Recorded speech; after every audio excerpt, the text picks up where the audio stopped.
the beauty of it is the fact that it really gives us a chance to get out. And for me in particular, it is very rare that I get to get out and about in the midday because it's just not the time slot that you necessarily do remote. So to see everybody and to be able to shake hands with and say a hello to those that make it possible for us to do this every day is truly, appreciated. And I think John said it best, and when everybody was going out, he's like, look, you guys think that you're just listeners of the station. You think you're just listeners, but the reality is, you're all friends, and that's true. My hope would be, or my goal would be, and I fall short of this probably more often than I hit it. It's like golf, right? You have some shots that are like the perfect shot, and then the other 9 you hit, or you slice it, or you hit it off the toe, or whatever it might be. And that probably is true in what I'm about to say. But each day, what I would hope, or my goal would be, that people listening to the radio show, that you just feel like you're sitting around a sports bar, or you're sitting around in your basement, and you're just shooting the ball with a bunch of buddies. And that's the primary goal every day. Now, are there times that I have my moments? Sure. But today is always a good kind of equalizer or reminder as to, what allows us to do this every day. And then in addition to that, who exactly we are talking to on the daily. And it's just you're talking to a bunch of dudes and a bunch of gals that are friends, and that's what we do each and every day. So a lot of fun that we have over the course of today. And the other thing, too, that for me, when we do these golf outings or when we get together, aside from talking about sport itself, is there are things that this job has allowed me the platform for. And one of them that I talk about a lot, and my appreciation for your patience with the redundancy with which I can say it, but at the same time, the ask, like I said, the patience of it, and if it doesn't come off redundant, the appreciation of your ear for it is, I do feel, having grown up here, having lived in Indy my whole life, for the most part, I do feel kind of an obligation for the sense of community within the community that we live. And so for that reason, you combine that with the fact that, after, like, from a health standpoint, when you get through something from a health standpoint, you feel kind of an obligation. There's a little bit of a survivor guilt that comes into things, and you say, okay, I have a platform now, and I have the opportunity to spread the word and just make people more aware of their, and I get it. I mean, I totally get the fact that if you're somebody that has never had, say, for example, heart problems or other things, you're like, yeah, man, this doesn't apply to me. I get it. And I didn't think it applied to me either, right? And then all of a sudden one day it did. And for Franciscan Health to be able to allow me to reach out once a week with our Feel Good, Good for the Heart Fridays and just spread the word and the message about the importance of cardiovascular health and health in general is greatly appreciated. And to know that today at this golf outing it helps out Franciscan Health Foundation is even more significant and meaningful to me. I had last week a message on social media from someone saying, Jake, I went through recently a heart procedure, and I'm really struggling with it from a psychological standpoint. Not the physical standpoint, the psychological standpoint. And I know that you've talked about it, and I appreciate your openness about it. Would you be willing to talk to me just about how you kind of got through it? And I said, 100%. That's the whole point of it. And the ability to have, and I'm very grateful for this platform to be able to make those sorts of connections, really important to me. And we came out today for the golf outing, and in doing so, knowing that this was to benefit the Franciscan Health Foundation and their cancer care program, and there are so many great things about Franciscan and what they're doing.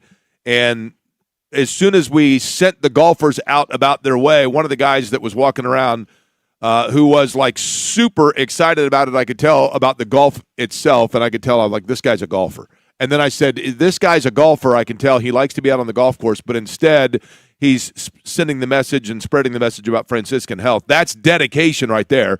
That's probably why, in that regard, he is the Vice President for Medical Affairs for Franciscan Health. Dr. Topper Doring, who joins me here at the Legends. First off, Doc, great to see you, and it is a great day out here, right? Oh, my gosh. So good to be here. An incredible day. Thanks so much to 107.5, 93.5, The Fan, Ted Bishop and team out here. You guys are all just doing incredible work, supporting us, supporting this event, and most importantly, the 200-plus golfers from the 107.5 The Fan community who've shown up here today to be part of this. It's a perfect day for it, no question. We talk, and I've talked a lot about Franciscan Health Foundation and the work that they do and the people that they help. But I thought, well, what better person to have on than somebody who is a vice president with Franciscan to explain exactly what it is that you guys are doing and the money that's raised today, how it will impact people in this community. Yeah, that's the goal of the whole day, right, is to support the foundation, support the funds that, in this case, I think are supporting our cancer programs, supporting patients and their families who are going through those struggles as well. And no one really expects or anticipates cancer diagnosis, and so having resources available through a charitable entity like the foundation to help people through that journey, it means the world and makes a huge difference. So yeah, that's the main focus for today. But our foundation supports so many other areas of both delivery of healthcare, making it accessible to more people, but as well supporting our staff, supporting the community, scholarship programs, a wide array of different areas. I was talking to J-Law. I mentioned this when all the golfers were going out today, Doc, so I know you probably heard this. But by the way, is it offensive when people call you Doc? Not at all. Doctor? Some of my best friends call me Doc. Because I look at it and I think to myself, in order to be a doctor, and you've got like a background in an education here in some of the finest institutions in the world, right? Like Johns Hopkins is a legitimate, you know what I mean? Like I knew a guy named John Hopkins, and that's the closest I get. You went to Johns Hopkins. I mean, we're talking the elite level of academia here, and now I'm basically using for you something that we use for Bugs Bunny. Now that seems like it would be offensive, but it's not, right? Not at all. Okay, good. I want to make sure. I'll call you doctor from here on out. But as everybody was getting ready to go out, it was literally, doctor, a year ago. I was sitting right here, and J-Law, Jeffrey Lawrence is his name, but we call him J-Law, friend of the show and a friend of the station, really good friend of J&V's. And we were sitting right here, and J-Law says to me, well, I've got cancer. And I said, oh, I was not aware of that. And, my apologies, and he was already going through some treatment for it. But he had a screening done where he was able to early detect that he had colon cancer. And he has been very open about his journey, which I greatly respect. And in that capacity, he was able, he was down at the national championship game in Miami with JMV, and I had him on, and we talked about just the importance of optimism, right, and belief. And, we're thrilled to say, he's going to be here today, and he is now cancer-free because he's gone through all of the, the process and the surgeries and everything. All the scans look good. The long-winded point I'm trying to make here, doctor, is, so much of that, I think, was able to be controlled by the early screening and just the awareness of it, right? And I think it's great what you guys do on the regular to make people aware of exactly that. And there's something about medicine in general and health, especially with guys, where we can be stubborn and prideful, right? How important is just that early awareness, and how accessible is it for people to be able to get that information? Yeah, to your point, I mean, thankfully, we do have several cancers that can be screened for. Today, we had skin cancer screenings before everybody teed off. They had a chance to get checked out here on site, so appreciate the team that was here doing that. Colon cancer screening, prostate cancer screening, breast cancer screening for our ladies. We spend a lot of time driving home that point that, hey, get your preventative screenings.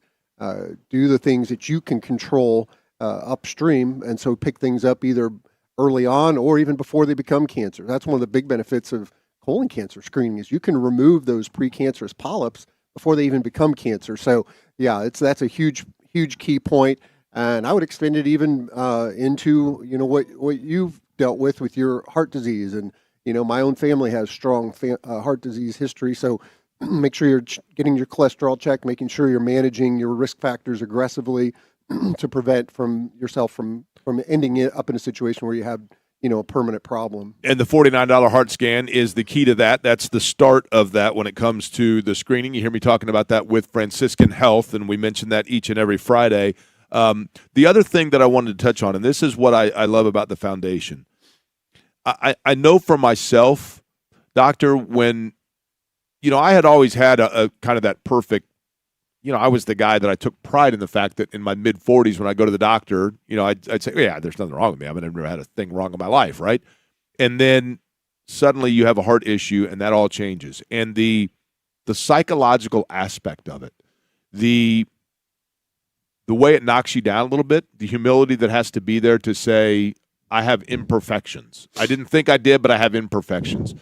To know that there was a community there that could understand that, and that was there to rally around that, to me was so important. And I was blessed to have that network, but not everybody does. And that's why I think what Franciscan does of letting people know they're not alone is so important. The psychological aspect of it cannot be overstated, in my opinion. Yeah, I couldn't agree more, Jake. And that's, especially for men, we tend to be very independent, very, rugged, individualistic type mindset. And so when you end up in a health crisis situation and you need help from others, that destabilizes you. That knocks you off your sort of bearings. And so the psychological piece can't be overstated, and as a key part of any holistic program that helps folks deal with major health issues, whether it's a cancer journey or cardiac or really any other chronic issue that you got to deal with. Now, you had told me, but tell me again where you grew up. Yeah, I grew up near St. Louis in southern Illinois. Okay. So you're probably a Cardinals fan, right? Grew up a Cardinals Isn't that fan. a rite of passage there? Like it's a law, is it not? Yeah, the dividing line is somewhere around Springfield, Decatur. But yeah, if you're south of there, you're a Cardinals fan. If you're north of there, probably a Cubs fan. Okay, who was your favorite? You're on a 1 to 10 scale, 10 being the most, 1 being the least. Your level of fandom for the Cardinals is what? Did you say 10? Yeah. So 11. Okay, I'm gonna guess right now your favorite Cardinals of all time. You ready? All right.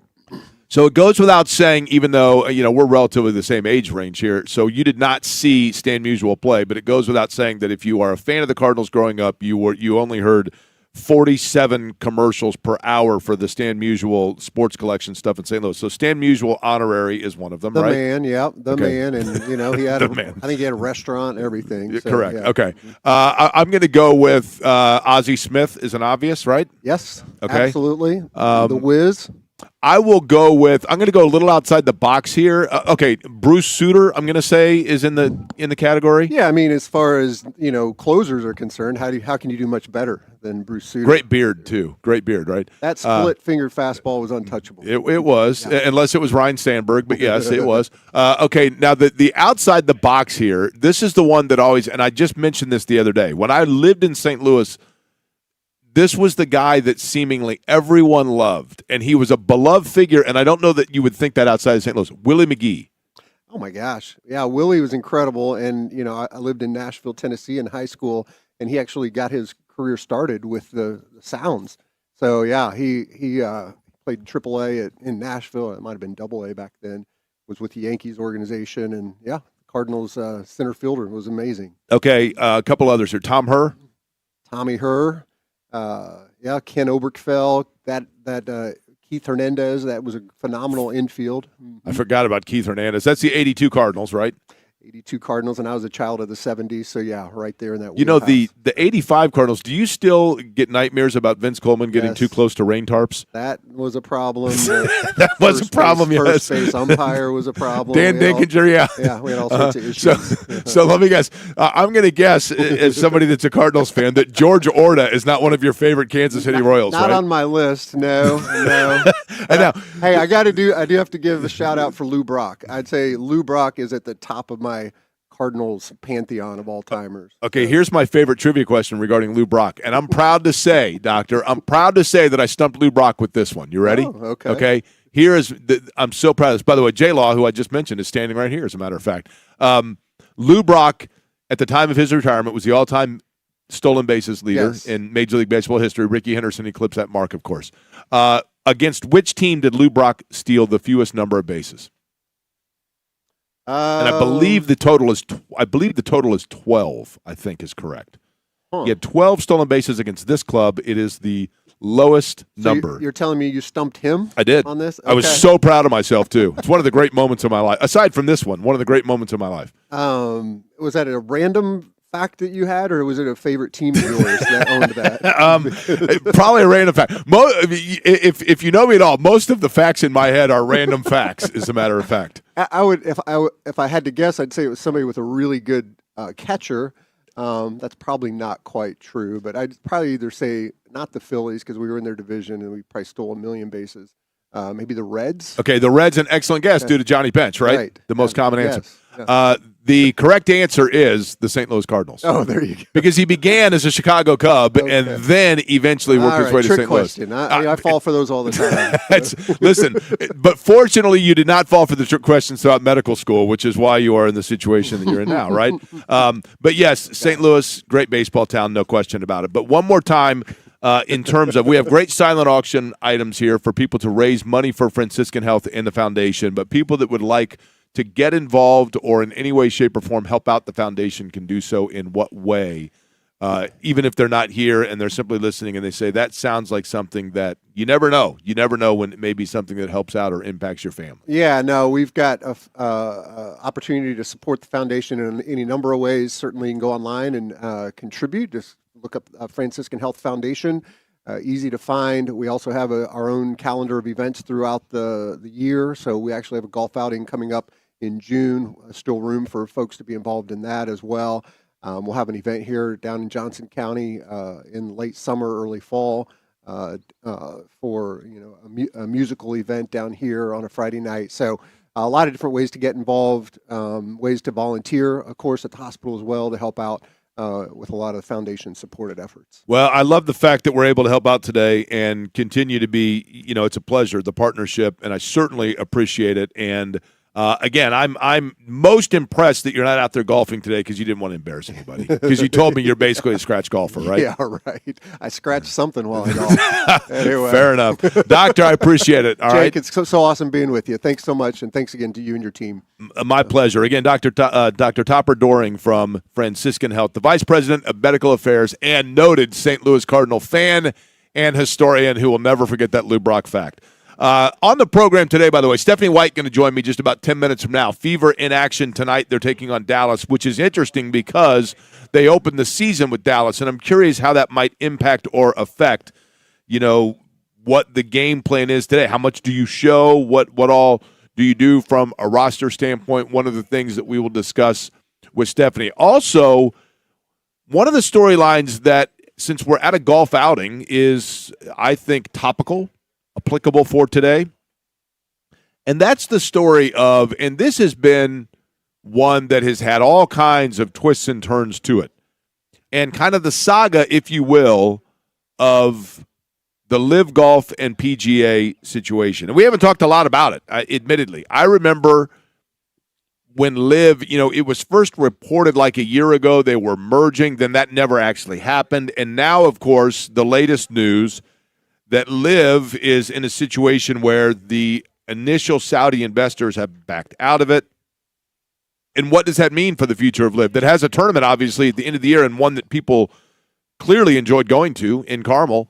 And, so with that, what is the future? And I'm going to talk to Brian Hammonds coming up at 1 o'clock. Then tomorrow, I asked John Horvitz to come on tomorrow. And the reason why is because John Horvitz, motorsports writer, he wrote a book all about the split of open wheel racing, the kart and, IRL split, of course, that then the unification that took place and everybody says reunification. And I'm like, well, it's not really a reunification. It's simply a unification because they had only split away from each other one time. But I think that gives us some precedent or expectation as to how this can work because you had, and I know this from my own experience, there was just kind of this odd meshing back together when kart and IndyCar united. After they had split from one another, of course, IRL became IndyCar. You guys all know the story there. And the first race that featured the two blended, I remember doing a race in Long Beach that was CART's final race, and we covered it for the IndyCar Radio Network because we knew that those teams were going to be IndyCar teams. And to some extent, because you had the Indy 500s, obviously, when first Chip Ganassi came over and brought his drivers. Then later it was Roger Penske that jumped ship and came over to run Indy only. So you had the Indy 500, and there was this constant kind of rivalry and discussion of, well, look at, Tony Stewart and Nicholas Manassi and Juan Montoya and the guys that are coming over for Ganassi, or Elio Castroneves and Gilles de Ferran, in that first year coming over for Penske. And everybody in the crowd is looking at the box score and looking at the qualifying order and looking at all of it and drawing a line in the sand between the IndyCar drivers and the CART drivers.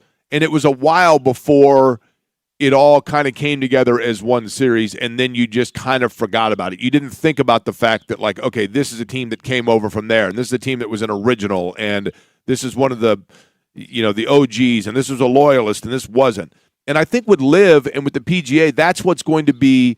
There was so much made about the golfers that, and understandably so, it's a dangerous and a slippery slope to get into or to avoid getting into the discussion about, the money that was taken and the politics of it and the Saudi money and all of that.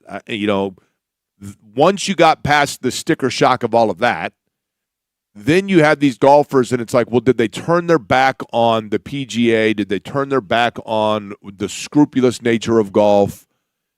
And there was a very clear division there. So now you've got to bring them all kind of back together. You've got to interweave them and mesh them back together. And how does that happen? And what is the fan reaction?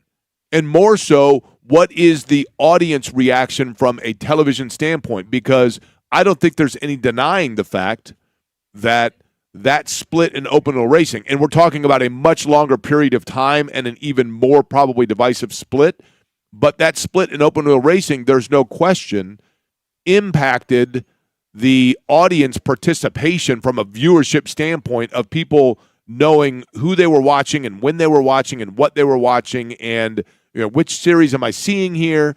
And you don't have that necessarily with LIV and the PGA, but for the transcendent fan, I think there are people when they're watching a golfer in the Masters or in one of the majors where they're saying to themselves, okay, is this a guy I am or I'm not supposed to root for? I can't remember. Is this one that did or didn't sell out? So now that they have to come back in, how much grace are they given, if you will? What is the level of patience that will be given or understanding that will be given by fans, and will everybody be happy to see it all back together, assuming that's what happens? Or will you actually have a fan base that says, you know what, they were together, then this group split, now they're back. It's too much. It's too much drama. It's too much storyline, and I can't keep track of all of it. It's running all over the place, and boom. Now, Caleb Zuber is filling in today for Eddie Garrison. Eddie's walking around here somewhere aimlessly. He's got on blue jeans. He's the only person I've ever seen that shows up at the golf course wearing blue jeans. But Eddie's out here somewhere walking. So, Caleb, I'll bring you in to ask you this question. Your level of fandom for golf in terms of from a spectator sport, you're an avid viewer of sports, but how much golf do you watch? 4 majors for sure. That's always a must. Love getting up for those. And then I would say, I'll watch the FedEx Cup playoffs. I think it's still called FedEx Cup playoffs, but I'll watch Correct. those. I think that's right. So, I mean, I tune in when that gets down to the nitty-gritty, but that's where it's at for me. Okay. Is there any – confusion's the wrong word. But if they were to come back together, would the unification of LIV golfers coming back into the mix, does it create a rivalry storyline for you? Does it create a I don't care storyline, or does it blur the storylines as to make it confusing to you? I don't know if it's confusing. I think for me, I will always know who sold out, in my opinion, because I never liked the LIV stuff in the first place. So I will always have that in the back of my mind whenever I watch John Rahm, or I know Koepka went for a little bit, obviously DeChambeau. That will always be there for me. I don't know if it'll exist amongst the players. I know for the fans, at least for me, I'll always think of that. Okay, it's one of the conversations I want to continue. Brian Hammond's going to join us. I think Matt Taylor will join us today as well. But on the other side, Indiana Fever getting set tonight, preseason against Dallas at Gainbridge Fieldhouse. Their head coach, Stephanie White, joins us, does so on the other side as we are live at Legends down in Franklin for the Fan Golf Outing, 93.5, 107.5 The Fan.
Query and Company on 93.5 and 107.5 The Fan.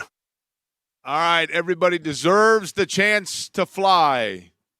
That's from Wicked, if I'm not mistaken, with my vast Broadway knowledge. We are at the Legends here down in Franklin for the Fan Golf Outing. Joining me now on the program, she is the head coach of the Indiana Fever, who have preseason game tonight, taking on Dallas at 7 o'clock. Coach, let's begin with this. That is from Wicked. Am I correct in saying that? You're correct. Good job. Is this well, thank you. I was an English major in college, but then I had to bail on that because the foreign language thing tripped me up, ironically, for an English major. But I do have a little bit of the arts about me, and I'm curious. So is Wicked your favorite musical? Yeah, Wicked and Hamilton are two of my favorites for sure. I've seen Okay. Wicked, double-digit times. Have you really? Yeah. Now, are you an avid musical, like, spectator, or just occasionally when it works out schedule wise? Obviously, for Wicked, pretty avid. Yeah, I'm an avid musical fan. I'm an avid theater fan. So anytime I get an opportunity to go, that was more often when I was a player. I would have more opportunity to go than I do as much as a coach. But yeah, no, I love the theater. I found Hamilton a little bit overrated, by the way. Should I not say that? What? Is that terrible of me to say? No, I know. yes, that's awful. I mean, I'm going to tell you, I'm getting my kids they love Hamilton, they love Wicked, so I'm getting them ingrained in this early. Okay, I liked Rent a lot. Okay, Yeah, like Rent. Have you seen Come From Away? Have you seen that one? I think that's what it's I have called. not It's seen currently that playing one. it's currently playing at IRT, and it's about the people that on 9/11 ended up having to land in like Newfoundland and Nova Scotia. I think it's Newfoundland. And how they all met one another. It's fabulous. Listen, I like them. I like them all. I didn't dislike Hamilton, just found it overrated, but nonetheless. All right, let's get into tonight.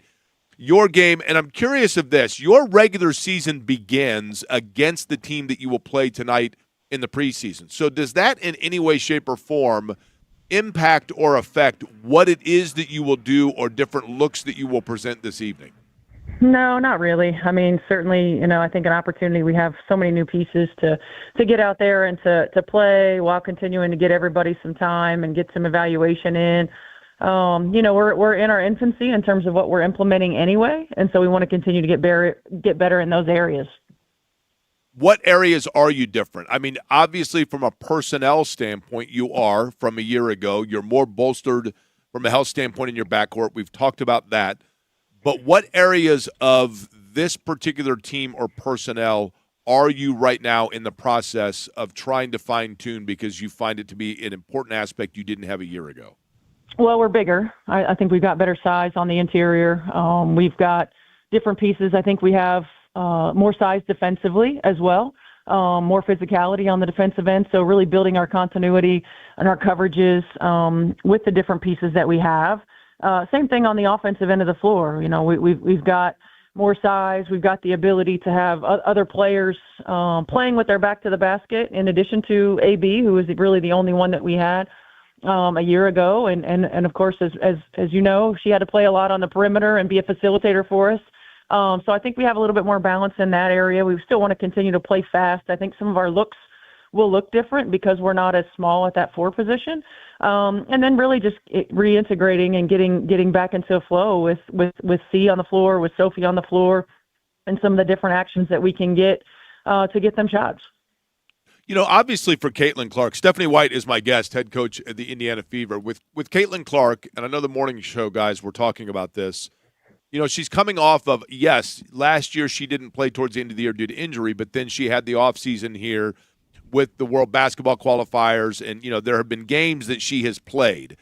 And I'm curious, maybe the answer is absolutely not.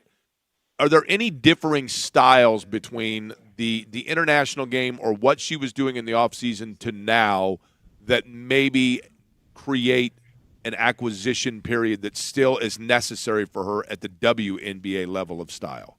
Yeah, I mean, absolutely. In FIBA competition, she's not seeing the same kind of pressure and physicality, 94 feet, that she sees in the W. She's not. You're playing in FIBA and on the World Cup team in particular. I mean, you're playing with some of the best players certainly in the world. And so the system is different, the style is different, but I think more than anything, just the way that she is top of mind in every scouting report, the way that she will be guarded 94 feet, denied the ball everywhere, is going to be different in the W. And so there is an adjustment period for that. There's also a responsibility, I think, from our standpoint as coaches, is to find ways to free her up, to find ways to get her some easier quality looks because of the pressure that she's going to see. Yeah, I think that's such an important aspect of it, right? Just the fact of, I saw her the other day mention that from a physical standpoint, Caitlin Clark does feel, that she is more physically adapt for what you see in the WNBA, and that she wasn't that way necessarily coming out of Iowa. But how much will you schematically try to work things to get her free, in particular along the baselines, and what changes do you have personnel standpoint that can set those screens to get her open? Yeah, it's not just screening. I mean, I think the screening is the most obvious. It's cutting, it's forcing rotation, it's multiple actions. It's her being a great screener. You know, I think when you watch a lot of great scorers who get open shots are great screeners. You know, being able to get her second and third side of offense, being able to find the patience, you know, to get to that point. I think our additions, you know, when we think about Mo and Maisha, you know, they are great screening bigs, and they hunt opportunities to find her. Now we've got to get her used to working inline to inline in the quarter court, as opposed to like free throw line extended to free throw line extended. So the way we move her around and the way that she moves around, you know, in the quarter court is going to be different. And I think as she continues to grow in her game at this level, you know, you'll start to see more of that. I envision it much in the way of Steph Curry, who was a ball dominant guard, who played in the screener role a lot early in his career, and now you see him all over the floor, and you see his teammates looking for him in those areas. Where do you think she's most comfortable? I mean, in terms of, do you think she's more comfortable because she can be both, right? I mean, facilitator, shooter, kind of two different players at times. Which one do you feel she seems more comfortable? I think she's comfortable in both equally. You know, I think she's an elite facilitator. You know, obviously she's an elite shooter. I think her development in scoring in multiple areas of the floor is something that she's continuing to grow. Yesterday she had this outstanding. I keep talking to her about, you know, her post game because she does have size, and she will have size in certain matchups. And yesterday she had this awesome post move. You know, and I just think it's one of those things that you know, being in a league where you're playing against the best players in the world, you're not going to get everything that you got that was easy before. And so I think for us, it's finding ways to expand that and finding ways for her. She's become a really good driver in the paint. And most teams aren't going to help onto her because they don't want her to facilitate, right? They don't want her to find a spray three. She's gotten stronger. She's talked about that. I think you can see that. Her ability to finish around the rim is better. She's continued to work on that as well. What player in the WNBA, Stephanie White, have you seen in your coaching career that you watched them in the way that they reacted to or operated a play and you thought to yourself, that looks like me? Looks like me? A player that that plays the way, you know what I mean, that you look at it and you say, that player resembles the way I played. That looks like what I would have done on that play. Is there a player that jumps out at you? Are you kidding me? No, they're so much better than I ever was. I can't even think of one. which leads to my follow-up on that, which was going to be, how much different is this game? Because you and I have talked about how far the women's game has come, largely due to the WNBA, right, and the early pioneers. This game is different from your playing days in what way? But players are better, number one. I mean, I think they're more skilled. I think they're more diverse in what they can do. I think they're training in the way that they movement patterns. Number one, we were talking about this the other day with some of our players. It's like we didn't know anything back in the day when I was playing. You know, we weren't doing as many dynamic warm-ups. We weren't doing as much functional training. We were in the infancy in terms of nutrition, recovery, prehab, all of those things. And I think the way that players train now, they train off-leg, off-handed finishes. They train Euro steps. They train different cadence and pace in not just the way that they collect the ball, but the way that they shoot it. I mean, you see slow step floaters, you see quick step floaters, you see high release pickup points, you see low release pickup points. Just a different way of training. You know, back in my day, it was mostly just straight fundamental 2-foot finishes, 2-foot pivots, jump stops and being able to establish. It was a lot of those things. And now they've combined that with some of the European style moves and more athletic playmaking. What have you seen so far from this rookie class that you acquired via the draft that has most impressed you? They're fearless. man. I mean, they are fearless. They compete on the floor in practice every day. It's a group that's pushing and challenging one another. They stepped on the floor in an exhibition game in the Barclays Center against the New York Liberty, and just absolutely fearless. And I love that about them. They're competitive. They are hungry to learn, to grow. Working pre and post practice, asking for more film, asking the veterans, different things that they can do to continue to grow and be better. Okay, lastly, Caitlin Clark has a children's book coming out. Now, you, Stephanie White, are a parent. You also obviously were once a child. Your favorite children's book of all time? Oh, wow. Gosh. I don't know. That one's throwing me off. Okay. It's been a long time. It's been a long time. But Good Night Moon? Were you Good Night Moon? I do like Good Night Moon. And they made those Good Night Indiana, Good Night Chicago, Good Night Nashville books. Like I used to have those for the kids. Gosh, I don't even know. Did you like in elementary school, did you ever read the Judy Blume books? Were those like, am I way too old here? No. Beverly Cleary? Nancy Drew, Judy Blume, Beverly Cleary. Nancy Drew's cool. Yeah, okay. And I think I mentioned this to you last week when we had you on, or the last time that we talked. I was getting ready to talk to the guy that played Peter Brady, and I got to go to the Brady Bunch house. How did that go? It was the great. Like honestly, it was one of. It was honestly.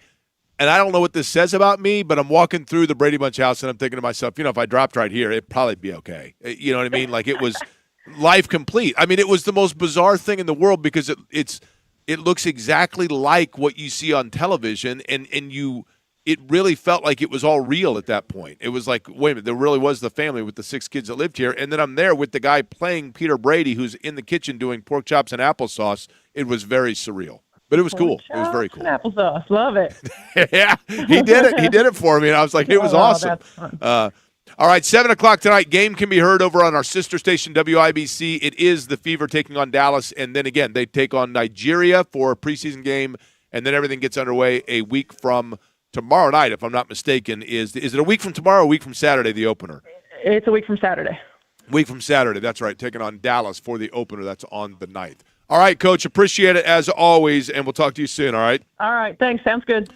All right, Stephanie White joining us on the program. We come back. I mentioned we are at the Franciscan Health Foundation golf outing down here at the Legends, and one of the stars of the show, he doesn't even know he's the star of the show. Doesn't even know he's the star of the show. But he's a savvy dude, and he's going to join us with an awesome story, and he's going to do it next.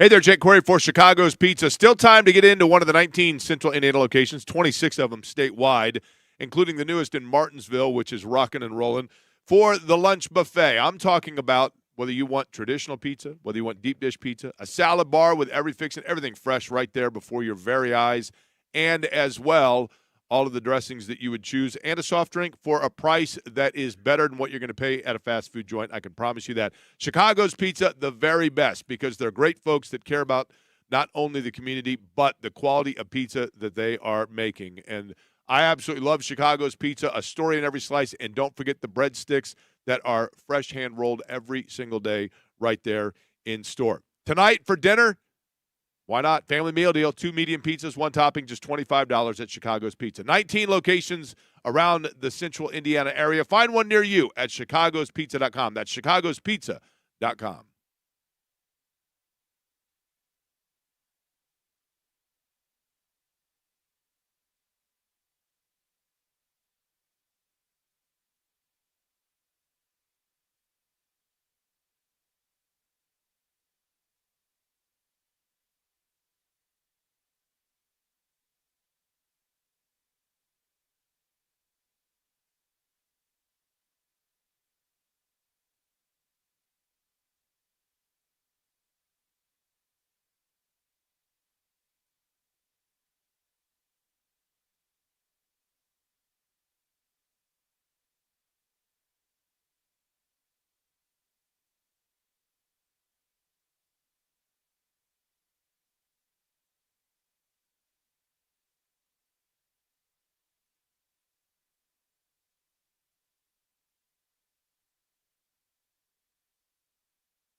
Query and Company on 93.5 and 107.5 The Fan. Speaking of, I'm all right. You guys have heard the story. We've talked about it. We've celebrated him. We've had him on the show. And my understanding is there are now almost 2 days a year where J-Law leaves the house without wearing something related to IU football. 2 days a year he does that. Today's not one of them. He's wearing his 16-0 undefeated, undaunted hat.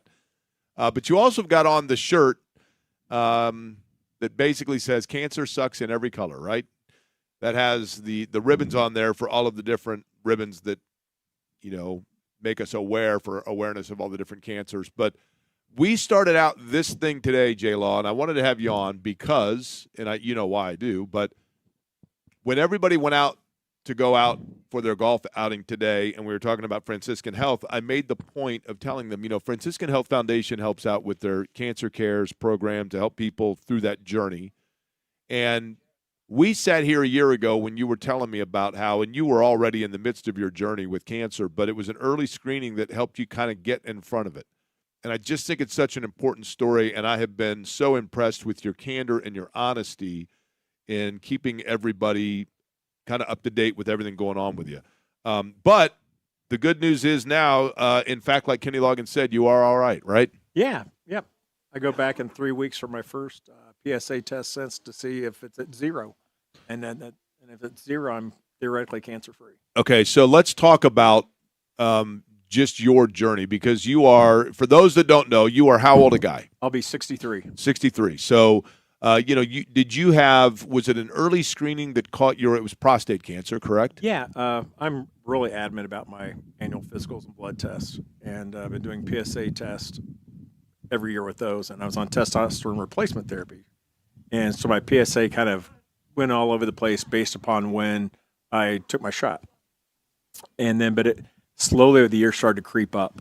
And when it got over 4.5, 5, my primary care doctor said, it's time to get a urologist in your life. You're going to have one sooner or later, so you may as well get one now. And so I went to Dr. Ramsey at Urology of Indiana and did another blood test. And then he scheduled an MRI, and they found 3 spots. And one of those spots was malignant. They had 3 spots that I did a biopsy. Right. Which is a interesting experience, let's just put it that way. They take like 18 to 21 snippets out of your prostate. And those came back 2 fine, 1 was malignant. But I had it, my score was... Malignant meaning cancer, right? Yes. Yeah. And there's a score called a Gleason score. It's made up of 2 different things, which I'm not really sure of. And mine was a 6, which was low, manageable. So that was July 24th of 2023 when I got the call. And so from that point, I had some options. And those options were do nothing, which I did, and did what's called active surveillance. I did blood tests every 4 to 6 months to keep an eye on the PSA, and did a biopsy once a year to make sure that it hadn't become more aggressive. And this past January, I didn't go to the Rose Bowl because I had a biopsy on January the 2nd. And I was down at the Peach Bowl when I got the bad news that it had gotten more aggressive. My score went from a 6 to a 7. So at that point, it's like, got to do something. No longer wait to do it. Weighed the options. I work for a cancer group. We do radiation. However, a lot of things go into if you're qualified for radiation. My prostate was too big. So the only other option was surgery. And March the 23rd or 24th of this year, went in at 6, surgery at 7, out at 10:30. I was home by 12:30. And it was remarkable because you and I talked, I think, that evening. Yeah. And you were like this right here. Yeah. I mean, it wasn't like you were groggy. I mean, you were, but you were very matter of fact, and you have been throughout this. And I'm curious of this. And I say it because, I mean, I know we're a sports show and we usually screw around and whatever else, but there are a lot of men and women listening that are of our age group. And I think it's important for people to know this, and that is from a psychological standpoint and an emotional standpoint. I know inside you had to be going back and forth between anger, frustration, doubt, disbelief, fear, confidence, all of it, right? Yeah, Every emotion comes what's out. really strange, I mean, I have usually after the bad news, each time I'd have a pity party for a couple hours. But the strange thing about it is my mom was concerned about anxiety and depression, which I've had over the years. And my wife told her he has none of that now because he just doesn't worry about the things that really don't matter anymore. Right. Totally. And so my wife was impressed that I didn't really let it bother me a whole lot. You know, I joke about it a lot. Like I said, I've been really transparent because I want all my friends or listeners or family members, men, to go out and get their annual checks because catch it early is one of the most treatable cancers that you can have. And you know, you're so right about this. Everything else. I mean, all of life is relative, I realize, but you look back at some of the stuff that used to bother you. Oh, And you're like, really? Exactly. Really? Right. That used to bother me, right? Yeah. Now, I mean, and for you, J-Law, I know, you're thinking, my biggest concerns now are simply, A, my health, and then B, whether or not they actually are going to beat Miami. And they did, right? Yeah, So, yeah. And you were down there for it, right?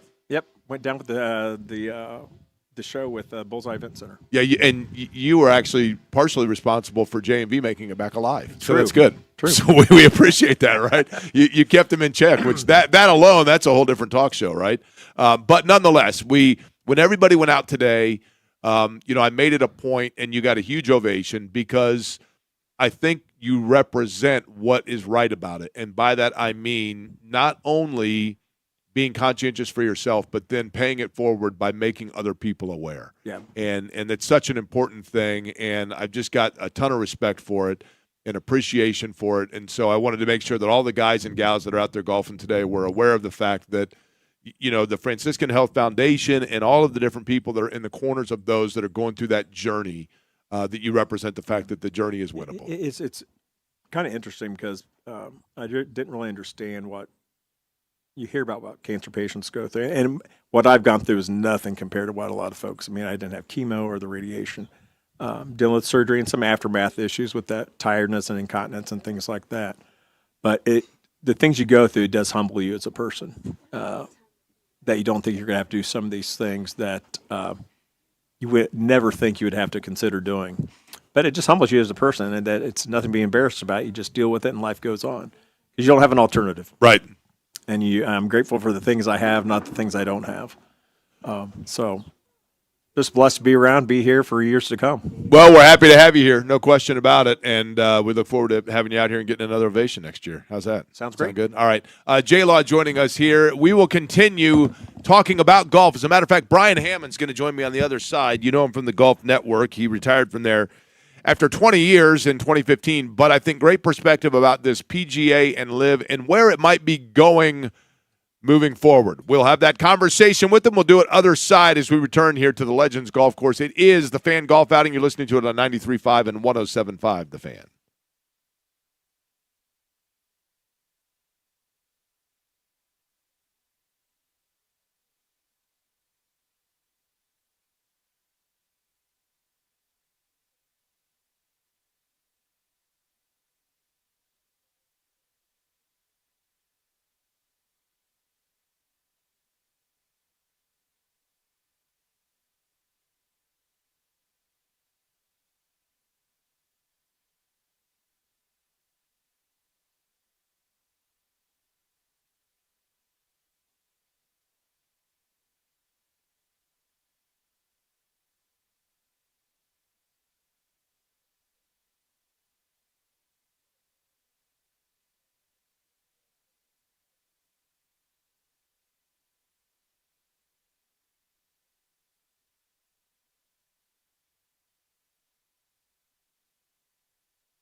You're listening to Query and Company on 93.5 and 107.5 The Fan.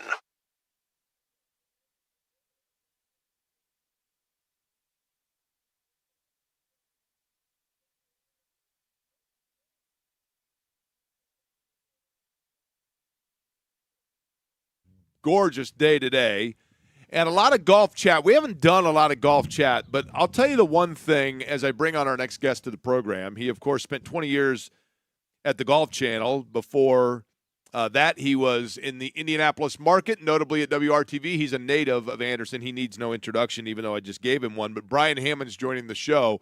Brian, I'm going to get to you and hit you right away with my biggest burning golf question of the last 6 months that has popped into this deranged medulla oblongata of mine. Are you ready? Do we have Brian? Hello. There we go. Yeah, Brian, you there? I'm here. Okay, so here is my burning golf question that literally for like 3 months now I've been staring at the ceiling like how did this come to be? And that is that I congratulate you on the fact that you're in the 2026 Hall of Fame for the Indiana Golf Foundation Hall of Fame, but then at the same time I thought to myself, how are you not in the inaugural class? You basically started the Golf Channel. You were there for 2 decades. You're synonymous with the game around here. You were actually initially like in this, and they just now made it official, right? Isn't that how this has to work? I think they're running out of options as far as who to put in the Indiana Golf Hall of Fame. But I guess, Jake, I'm just proof that you only have to talk a good game to get in. Well, listen, it was obviously and I'm flippancy aside, well earned and well deserved, and it was one of those that was literally my first reaction was, man, I'm shocked you were not already in that because you should be, in my opinion, and I think I said this to you on social media, you should be like in a National Golf Hall of Fame just because of the contribution. I don't know if golf is like baseball where they have a contributor's wing, but you absolutely should be in it from that standpoint. But first off, great to talk to you, and how have things been going here since you're back in Central Indiana? Well, it's been great. I mean, it was a great move for us, and we moved back here when my job at the Golf Channel changed from being in the studio hosting Golf Central to doing play-by-play, and I could live anywhere I wanted. So we're one of the few families to move from Florida to Indiana because we wanted to. Yeah, fair. And in January, you probably start regretting it. Yeah, that's exactly when I start regretting it. But it's home, and it's been a great move for us. Okay, Brian, I want to talk about, and you can give a pretty good indicator because I know you keep a close eye on it. It seems to me, and I'm speaking from a transcendent or more peripheral viewpoint, but with the live golf and its viability and the way that things have gone, there were reports some 18 months ago that this was an inevitable merger between the two. Then that seemed to go on the back burner. Now it's that the Saudi money has backed out, and so therefore the funding is not there for live, and it has a questionable future. Where do things stand as of right now of where you think things are going? Well, from what I hear and from what I understand, there are a lot of players on the live tour that are contacting the PGA Tour wondering if there's a chance for them to get back.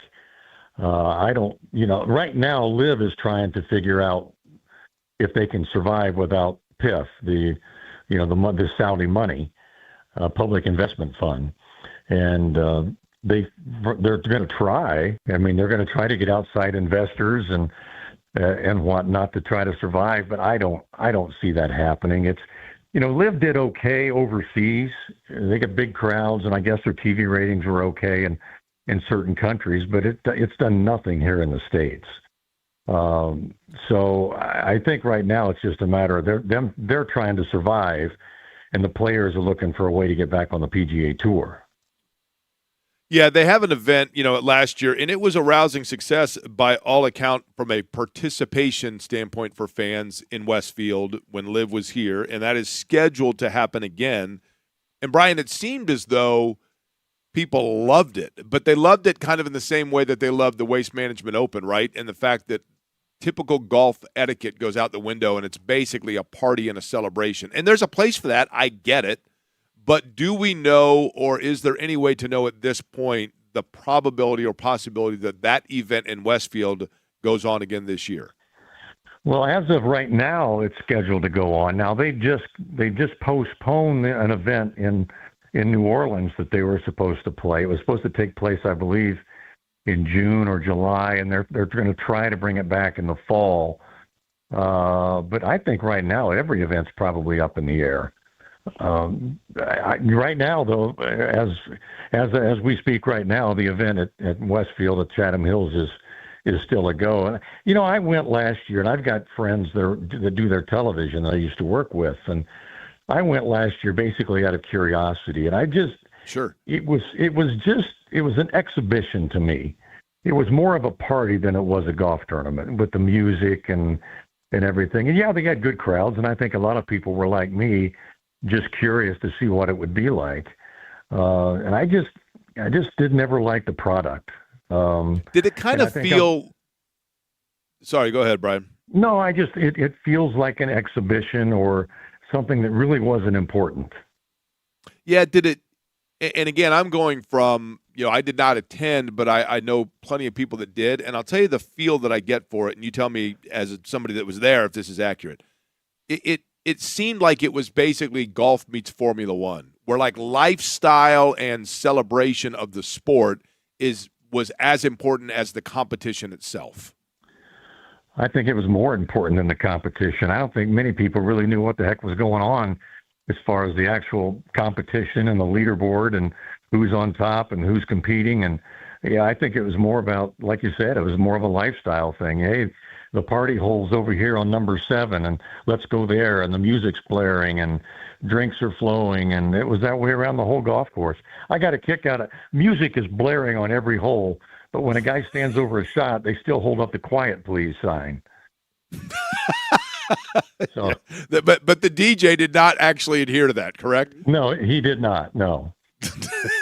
Okay. So, but let's just say for the sake of the discussion, Brian Hammonds is my guest here. Let's say that, in fact, this does go because, to recap, the PIF, which is the Saudi basically fund, okay, I mean the public investment fund where Saudi Arabia has just seemingly unlimited money, and they have now said, okay, we're cutting it off. We're not going to invest in this. So that's where Liv stands with that. If that means that, in fact, they do away with tournaments and golfers that got an incredible amount of money to go over to run in this Liv series are now going to come back to the PGA. What will the welcoming be? What will the process be for golfers to then get themselves back into the PGA Tour? Well, that's the $1 million question. Now, back in February, the PGA Tour offered an olive branch to anybody that wanted to come back, and I forget what they called it, but there was an avenue for them to come back, and the only player that did that was Brooks Koepka, and he, it's costing him probably $50 million over the next couple of years to do that because he can't participate in the FedEx Cup, he can't get sponsors exemptions into the elevated events. And those kind of things. So it's costing him some money. And I think he had to pay $5 million to charity or something to also come back. But he was the only player that accepted that. Patrick Reed is coming back. He had to qualify to get back, and he's going to qualify. But you've got other names like Bryson DeChambeau and John Rahm and Dustin Johnson and names like that, Cam Smith. Names like that would like to come back probably now, but it's going to be more difficult for them, I think, because they were a big part of the lawsuit that Liv filed against the PGA Tour. And I think the tour is going to make it difficult for them to come back. Now, if it were me, and if I'm running the PGA Tour, I want them back because I want these big names back on my tour, and I think the fans want them back on the tour. If it were me, I would say, okay, if you're a major champion, you get a 1-year exemption on the PGA Tour to reestablish yourself. If you were a PGA Tour player when you left to go to Liv, but not a major champion, then you get a 1-year exemption on the Korn Ferry Tour with a chance to reestablish yourself back onto the PGA Tour. That's what I would do if I were the commissioner of the PGA Tour. But I think a lot of players are against having those players back too. So a lot of players currently on the PGA Tour probably aren't going to look real kindly at those guys coming back, if indeed they do. Brian, you worked at WRTV, and you worked there during a time when, the vast majority of sports coverage in Indianapolis was centered around, IndyCar racing and open wheel racing. And then shortly after you went to the Golf Channel, obviously, but well as a Central Indiana native about the split and what that did from a fan standpoint for open wheel racing in terms of the confusion that people had of like, which series is this driver from? And then when they got back together, there was an acclimation period to an extent. Does this run the risk of doing the same with golf? If these guys do come back and just the blending in, if you will, do we already have a fractured fan base, so to speak? I don't think so. And that's a good point, because I've always compared Live and the PGA Tour to kart in the IRL split. And I don't think so, because I just look at the way Brooks Koepka has been received since coming back to the PGA Tour. And he's, I haven't seen any booing or anything like that. He seems to be just where he was before he left, as far as the fans are concerned. But I think the fans want to see Bryson DeChambeau, and we see at the Masters how he's received, and how John Rahm is received in the major championships when they do come back and compete with the PGA Tour players. So I don't think you'll see anything from the fans. I think they'll be more than happy to see him come back and play on the PGA Tour.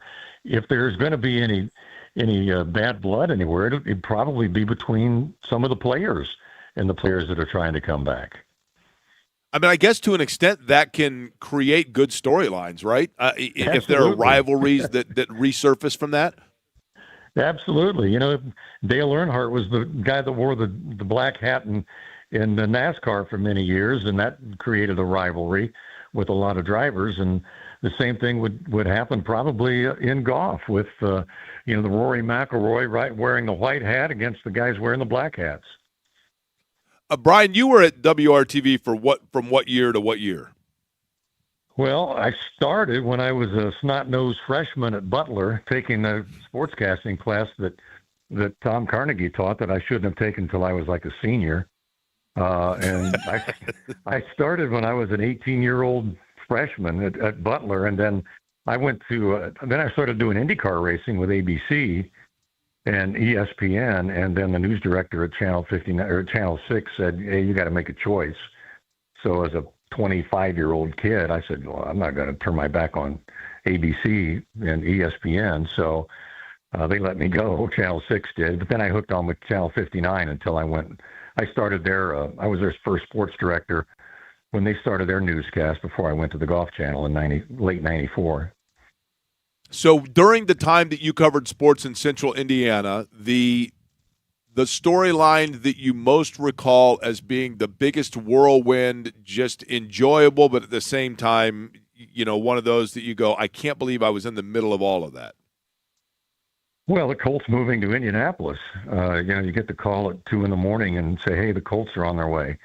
So that was huge, obviously, and that was a big difference, and that made this city really. It changed this city immensely, having the Colts move here and having them have their headquarters being in an old elementary school, which was hilarious because the drinking fountains are like knee high. But, yeah. I mean, their first facility, you were probably around then, was in an elementary school. Yeah, it's Fall Creek Elementary. Yep. Yeah. It was a Fall Creek Elementary until they built the facility out on West 56th Street. When that was going on, that was such a topsy-turvy story because, Bob Irsay in his own right was unpredictable, right? But it was Phoenix one week, and then it was Memphis, and it was back to Indianapolis. And, the Colts, there were so many cities that were allegedly involved that it was almost like the smoke and mirrors of it was a sure thing and then not a sure thing. How incredibly confusing would that have been to have covered? Oh, my gosh. And as you might imagine, the whole news department had reporters working that, too. It wasn't just us in the sports department. So it was a big, big daily story. Are they coming? Are they not? And we really didn't know until those Mayflower trucks started heading our way. And that's when we get the call at 2 or 3 in the morning saying, "Hey, they're coming." And like I said, that changed this city. And Brian, let's be real. They were so bad in the beginning. Oh my gosh. You can remember, right? I mean, the crowd, 40% of the crowd for every game was there to see Dan Marino or see the Steelers or because we were a city that was full of fans of other teams, and it really took. And I do think it was before Peyton Manning got here, but clearly once Peyton Manning got here, that changed everything. But it took 5 to 6 years for people to really embrace the Colts as the Indianapolis Colts. Oh yeah, and you're right, they were awful, and it was fun traveling with. I was a young kid, what was it, 23 years old or something like that, when they were here traveling with the team, and it was a blast doing that, and it was going to all these different stadiums, and Channel 6 had a segment on every show every day of their newscast called the Colts Corral, and I was in charge of creating content for that, and when they're like 2-14, that's not real easy to create compelling content every day for a bad football team. Literally 5 days a week you're doing stories on Ron Stark, the all-pro punter, right? Yeah, who incidentally became a golf professional in Hawaii.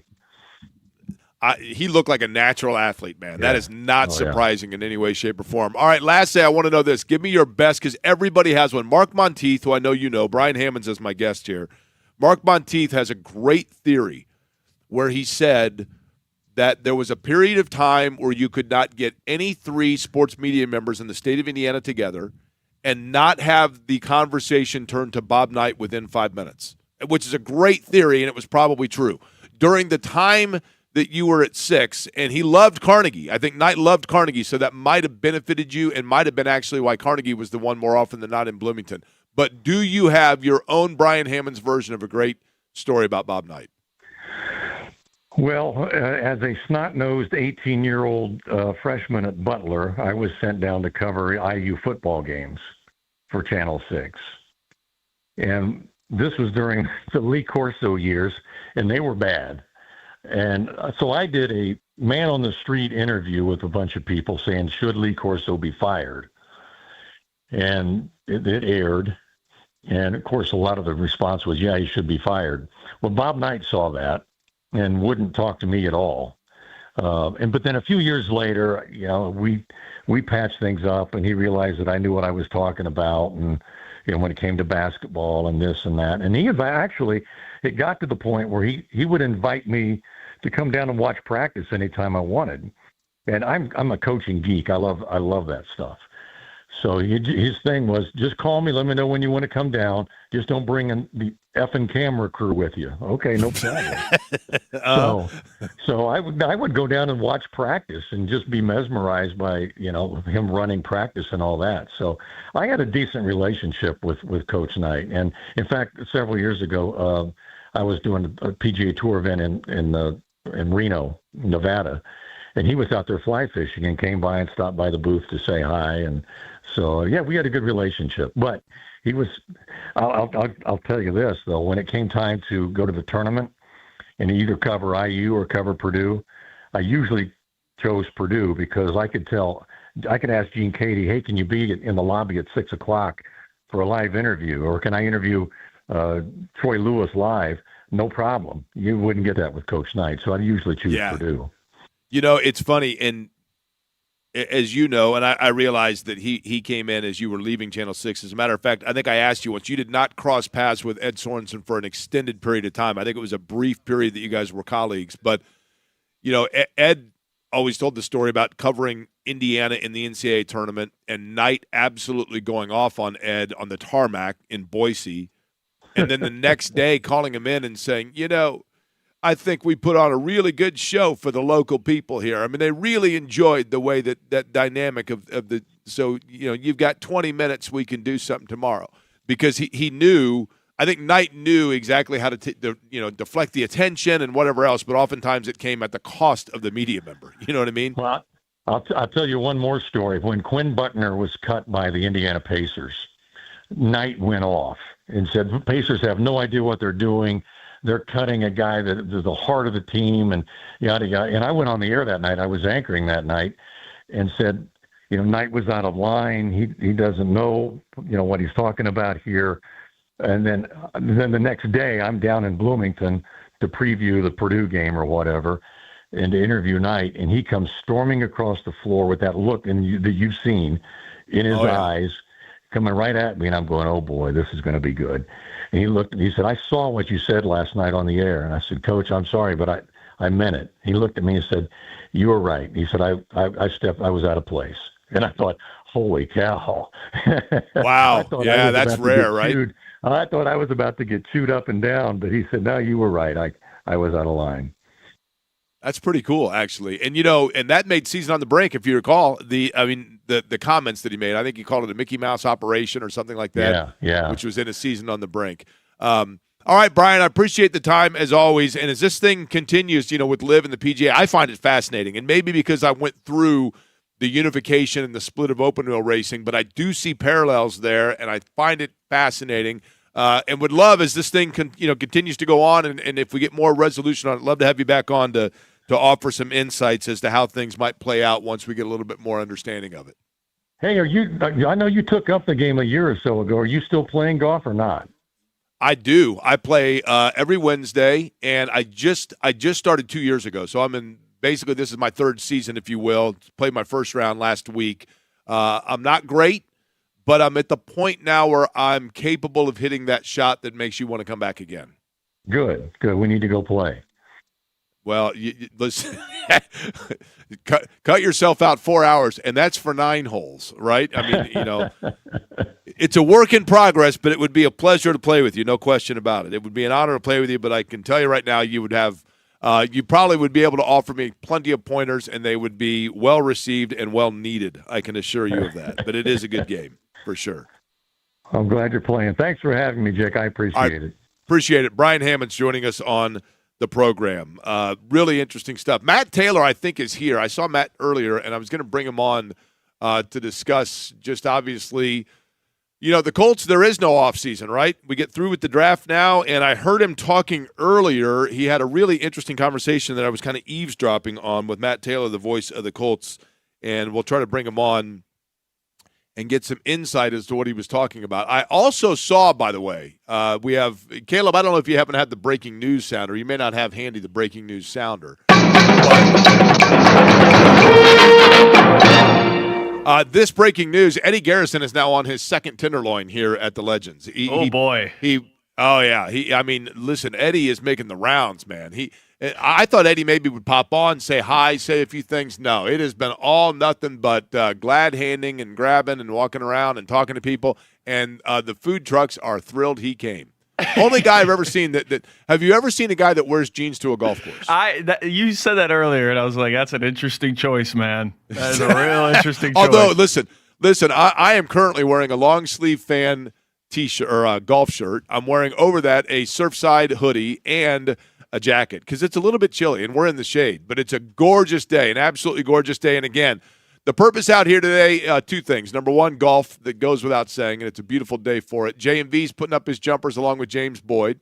That happens every year here at the Fan Golf Outing. And then as well, raising the money and awareness for the Franciscan Health Foundation. And the Franciscan Health Foundation and the great work that they do and their cancer care, notably helping out families and those that are entering into that journey with cancer. And whenever we can help out with that, raise awareness for it, then it is always a good cause. And that's exactly what we are trying to do today. Again, Fever in action tonight, taking on Dallas. Stephanie White joined us on the program just about an hour ago or so. Caleb will have that up in podcast form. You can check that out after John signs off the air today at 6 o'clock. But when we come back, I will try to wrestle up Matt Taylor. So I'm walking around. I'm going to try to corral him over and find out what he's got going on, although I think they might have him doing some responsibilities out saying hello to people or acting as a dignitary. No, I take that back. He's putting up shots over there.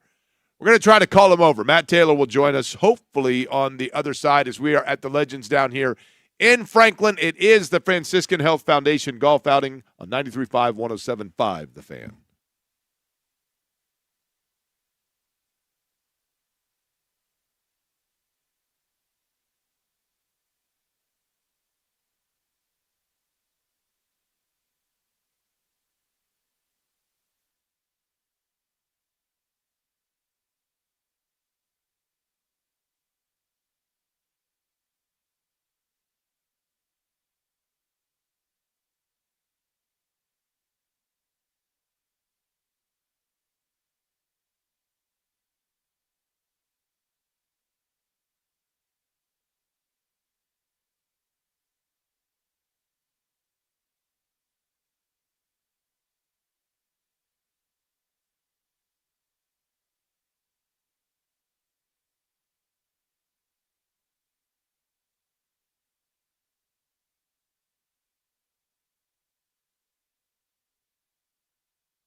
Hey there, Jake Query for Surfside. Look for the can with the sunset stripes. Surfside, of course, iced tea with a splash of vodka, lemonade with a splash of vodka. The blueberry lemonade has been huge.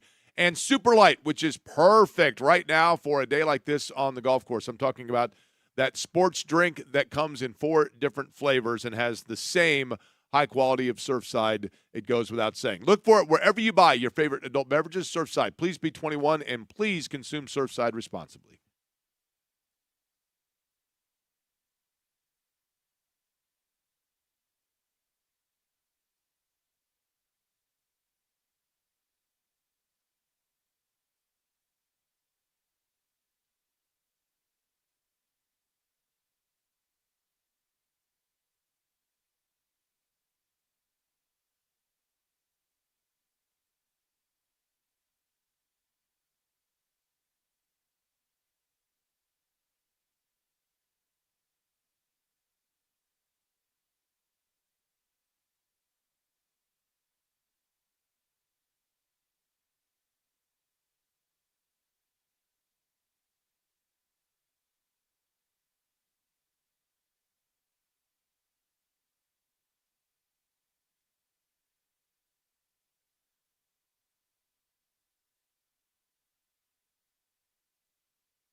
Query and Company on 93.5 and 107.5 The Fan. We're out here at the Legends Golf Club. Beautiful day for the fan golf outing to benefit Franciscan Health Foundation. One of those who is out here, and I think he's like me in the fact that he doesn't have an aversion to golf, but necessarily isn't like immediately wanting to embarrass himself. Matt Taylor, the voice of the Colts, joining me here. Good day so far. Man, it is perfect out here. Spot on, by the way.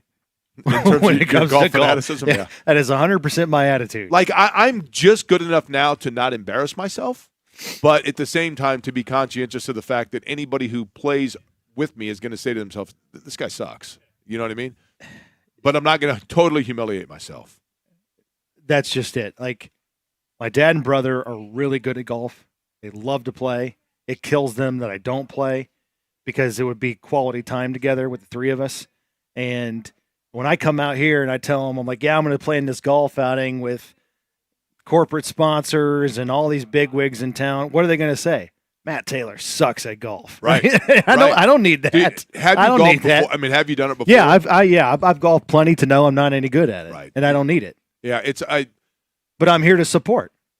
it's much appreciated. Yeah, I'm always here to support. Let's begin with this, the draft class. Your overall thoughts on it now that we've had time to kind of sit back and look over what it is that the Colts are bringing in. Yeah, I think it's a really solid draft class. And then when you factor in Sauce Gardner, who you got to factor in with the draft class. He's then, basically their first round yeah, pick, then I right? think it's a really good draft class because he's the, I say this all the time, he's the premium player that plays the premium position. And the thing about Sauce is he's not a projection. You already know what he can do at the Sunday level, right? He's two-time All-Pro player and shut down corner. So he's got to stay healthy. Last year 7 games with the Colts, basically only finished 2 of them with the calf injury.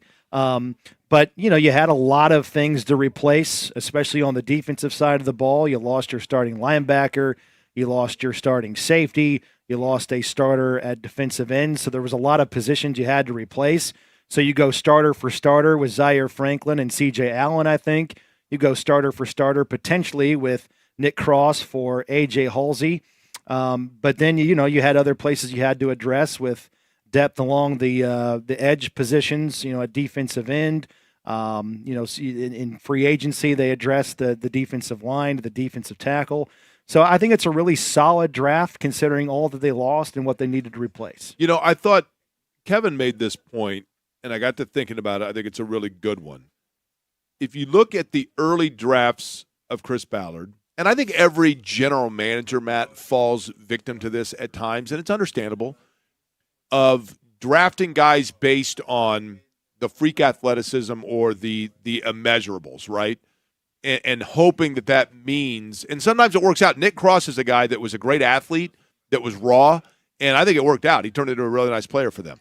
But this was a draft class where if you look at it, it's production, and it's production not at the smaller off-beaten-path schools, but big-time programs that played in big-time games.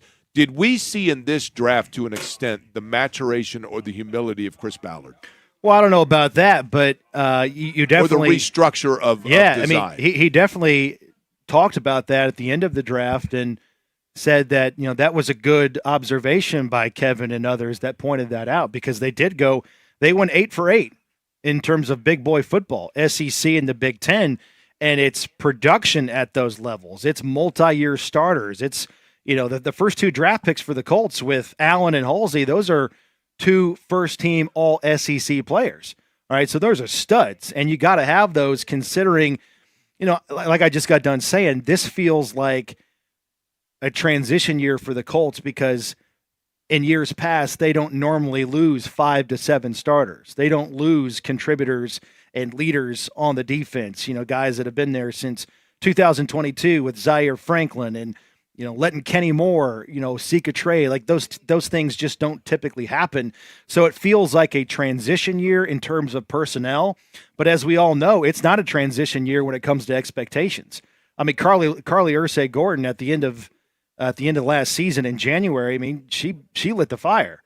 Like a urgency, we got to go. I mean, everybody knows what time it is. They haven't won a division since 2014, haven't made the playoffs since 2020. So, you bring in all of these guys that played major roles and played at a high degree in college football. It kind of feels like, to make a bad metaphor with the college landscape, it kind of feels like the Curt Cignetti draft, right? Where we're going to bring in production over potential. Correct. That's obviously translated to the transfer portal, but this is prospects coming to the NFL. But you're right, Jake. I mean, in years past, the Colts have brought in guys like Kamoka Toure and Rock Yassin. These guys had great testing numbers, were freak athletes, but there's just something, I think, to be said for he played and produced at the highest level of college football, and that's what the SEC and now what the Big Ten is. Well, and I've always been curious of this, and maybe because you see, preseason into regular season and camp. I mean, you're seeing every snap of it, right, Matt Taylor, as the voice of the Colts. So the acclimation from college to the NFL, even at the big time SEC or Big Ten program into the NFL, what is the primary difference? Because you would say to yourself, well, it's just a faster, bigger game. But if that's the case, then you have guys coming out of, say, the MAC or smaller conferences that are able to acclimate, and they didn't play that kind of size and speed. Yeah. So is it a stylistic difference that is the primary adjustment that needs to be made, or is it just gap times and instinct? Yeah, I think it's just speed and instincts all wrapped up into one because, even when you're in the SEC and the Big Ten, that is the highest level of college football now in modern day football. But you've got 22 guys on the field. I mean, how many are going to play in the NFL? Right? 8 to 9. I mean, that's depending on the game. Like if you got Ohio State versus Michigan or Indiana versus Ohio State right now, the number might be higher. But you get what I'm saying. Like everybody on the field now in the NFL is just the best player at their position in college. I mean, all through their football life. So, you and I were having this discussion, I think a couple of weeks ago. You asked me the position that takes the longest to really turn the corner in the NFL, I think it's defensive end, and that's a good example because these tackles are just bigger and they're faster, they're more sophisticated. That's true for the natural jump from college football to the NFL. Everybody is just the best player that they have seen or gone against compared to, don't get me wrong, like the left tackle at Maryland's pretty good, or the outside cornerback at Rutgers, if you're a receiver, going up against that guy is pretty good. He's in the Big Ten, right, for crying out loud. But they're just that much better at those premium spots when it comes to going from college to the NFL. Would you rather have a tackle that's an 8 but can only play tackle, or a guy that can play guard and tackle and play both at a 6.5? Wow, good question. There's something to be said for position flexibility, especially up front along the offensive line, because especially that one, right, Matt? Always gets tested in terms of attrition just because of the nature of the beast up front. Yeah, I don't know. I mean, you got to have good tackles. If you don't have good tackles, your quarterback is always scrambling. So give me the guy that's really good at securing the edge, if you will. Well, the reason I ask it to some extent, so they drafted obviously Farmer, right? Mm-hmm. Out of, is it Kentucky? Yep. And so is he a lock position lineman, or is he a Danny Pinter type that can kind of Swiss Army knife it? Yeah, they see him more as a guard. I mean, he started 24 games in college at guard, coming from Florida to Kentucky. Started the last 2 years for the Wildcats. They like him there to start off with. They think he can be a really good player, and I think they think he can push right away. We'll see what happens. I mean, obviously, he's not going to push Quentin Nelson out of a job. So then in the interior, it would be maybe pushing Matt Gonzalez right from the get-go. But they did say that they're going to cross-train, and that's not abnormal. They cross-train all of these guys. Move? I think so. You know what I mean? Yeah, I mean, he did as a rookie. He played right tackle and left tackle. He's got more of the natural position flexibility than I think Farmer does. Not to say Farmer can't or won't, but I think that's something that they might experiment with. Do you think they're pretty good at center? I mean, are they covered in depth at center? That's a good question. I mean, they got Tanner Bortolini, and then you just brought up the loss of Danny Pinter. That's a deceptive one. It is, because he can, again, I don't know, Matt, I got to give you some love here earlier. You were hesitant because you said you used a bad metaphor, right? I always use bad metaphors. That's actually the nickname of this show. I don't know if you know that or not, right?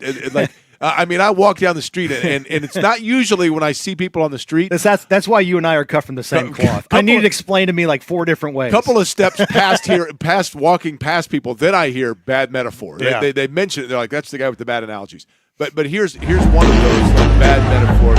That's the bad analogy sound. Surprised I haven't gotten that sooner. That's right. And now I can't remember. You mentioned Danny Pinter, right? Yeah. I can't remember now the analogy that I was about to use with that. But I have always said that offensive linemen are like sunglasses and cell phone chargers. You cannot have too many of them. See, I call them bullpen depth in baseball. Yeah, same thing. Like everybody needs it, not a lot of it. Right. And so Pinter is a guy that maybe there isn't one thing that he did outstanding, but he was able to cover. I know what it was. He is the offensive line version of the donut tire. And by that I mean, if you try to go the rest of the trip with them, you're going to find out why it's not the primary tire. Yeah. But in brief stints can do a really good job. And Get I think you to the next exit. He can do that at like 2 or 3 positions, right? Yeah. And that's why when he left in free agency, I don't think it was like setting off alarm bells or anything like that. But I mean, he had been a core player and a draft pick and a guy that had developed and, had that 1 year. I forget what year it was. I mean, he was injured that 1 year, 2023, but the year before, I believe, was going to get a really good opportunity to start at guard. Didn't work out. Then he was the backup center behind Ryan Kelly, and then lost out that position battle to Tanner Bortolini. But now you're right, Jake. I mean, the interior depth pieces along that offensive line, you got Bortolini. I think you got Farmer. I think you got Dalton Tucker. And then I just think that's an area the Colts are never going to skimp. And it's important because inevitably, you get to week 14, a big road game against Jacksonville. One of those guys is in a key role in a big game like that. Okay, I'm going to ask you one, and you're the voice of the Colts, so if you can't answer this, feel free to say, Jake, I just can't answer that, right? And I mean like from a legality standpoint. I want you to, you're wearing sunglasses, so play along. I'm not going to tell whether you're playing along or not. I'm not going to be able to tell. I need you to close your eyes and do one of my little envisions here, right? We're going to envision that you're looking into the future, and the Colts have a bye week, and let's say the Colts bye week is in late November, right? So it's late November, and you get a phone call, and it's Anthony Richardson, and he says, Matt, I just come over to the house. I want to play. I love playing euchre, and I need somebody to play euchre with. So you go to Anthony Richardson's house to play euchre. It's the Colts bye week, and when you do so, you are going to what city?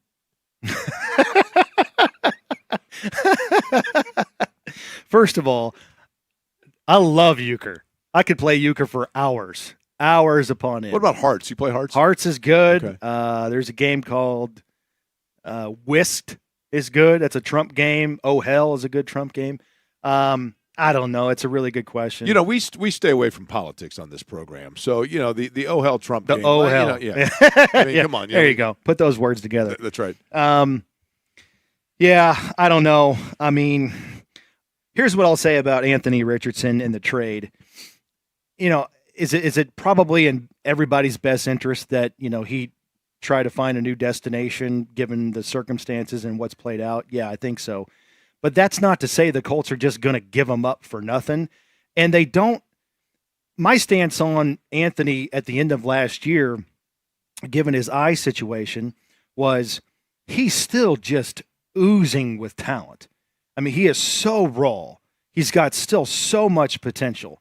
So the worst case scenario is, why don't you just continue to develop him? Continue to see what you have in him. And I know I've heard what you've said about the situation, and I partly agree with that, but I just can't get over the stance of you don't have to make a hard and fast decision on him yet. That's not coming until March of next year when he's a free agent. Right. And, you know, they have until, I believe, tomorrow to decide on his fifth-year option, which likely won't be picked up. So that'll make him a free agent in March of 2027. Wait until then. Just continue to see what you have in him. Continue to develop. Well, the real catch-22 here is, Matt, in order to get value back for him, you have to first, and I mean this as no knock on Richardson or the Colts, the injury is the aspect here. But in order to get value back for him, you have to prove to people that he has value. And so, well, first he has to prove that he can see. That's what I mean. Yeah. And yeah, no, correct. We're on the same page. You know what I mean? Like you got to be able to show people, like, no, the car does still run. Sure. You know what I mean? Before you buy it. I want to make, and I almost always feel obligated to point this out. It's one thing to have a guy that you feel you need to get rid of him because he is a complete basket case knucklehead that no one gets along with. I don't think that's the case here. Yeah. You know, I don't think he's a bad guy. I just think for whatever reason, 2 and 2 just has never added to 4. Yeah. Yeah. Right. It is really unfortunate because top 5 pick, and with Anthony, you know, 3 years ago is not that long in the NFL, right? 2023 draft, pick number 4 overall that year. The unfortunate thing, if you look at it globally from a team perspective with Anthony, it's not that he hasn't worked out, but they picked him at quarterback and it hasn't produced. So now you're paying Daniel Jones to play quarterback and you're paying him $40+ million a year. And you're paying that position, like throw out the names, it doesn't matter, but you're paying that position way sooner than you had anticipated. Right. Which cuts away what you can do with the rest of the salary cap, which has led to having to make tough decisions elsewhere in the roster, right? Trading Michael Pittman Jr., trading Zaire Franklin, you know, things of that nature that they don't normally do in the offseason. And also when you miss at quarterback at the top 5 with a top 5 selection, it's not like you can draft a wide receiver there or a defensive end or another premium position. You basically have the hard truth of it is you have nothing to show for the fact that you picked in the top 5 just 3 years ago. Because he's in all likelihood not going to be on the roster. By the way, and you're kind of obligated to say yes because I can tell you're just loitering anyway. Do you have time to stick around for one more segment? This is like the Bob Lovell show.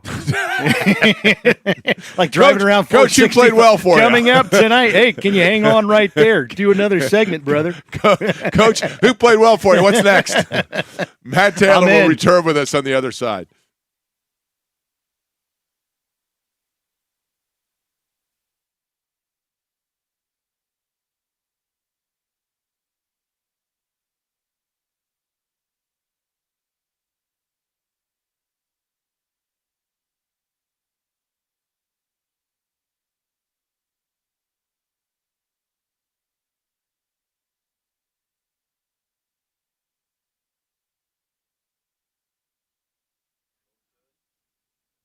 Hey there, Jake Query for Game Day Men's Health. Game Day Men's Health, Avon, Carmel, Fishers, Greenwood, the locations. GameDayMen'sHealth.com is the website. I love them.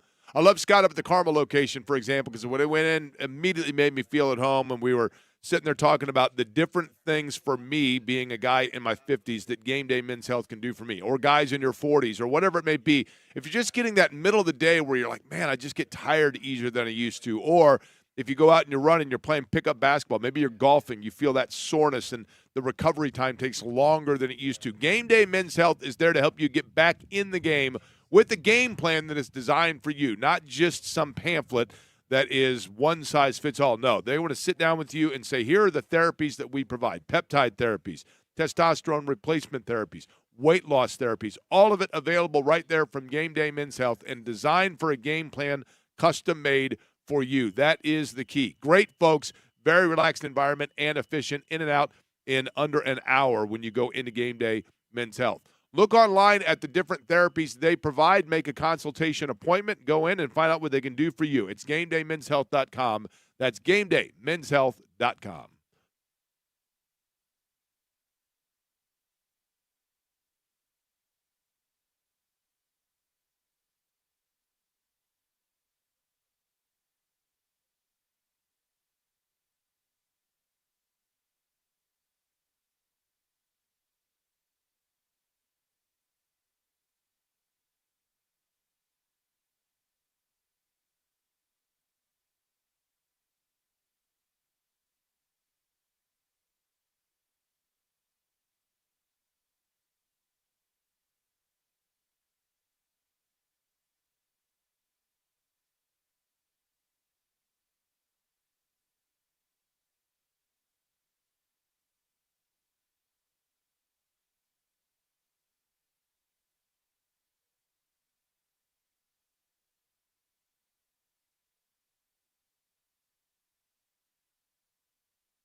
Query and Company on 93.5 and 107.5 The Fan.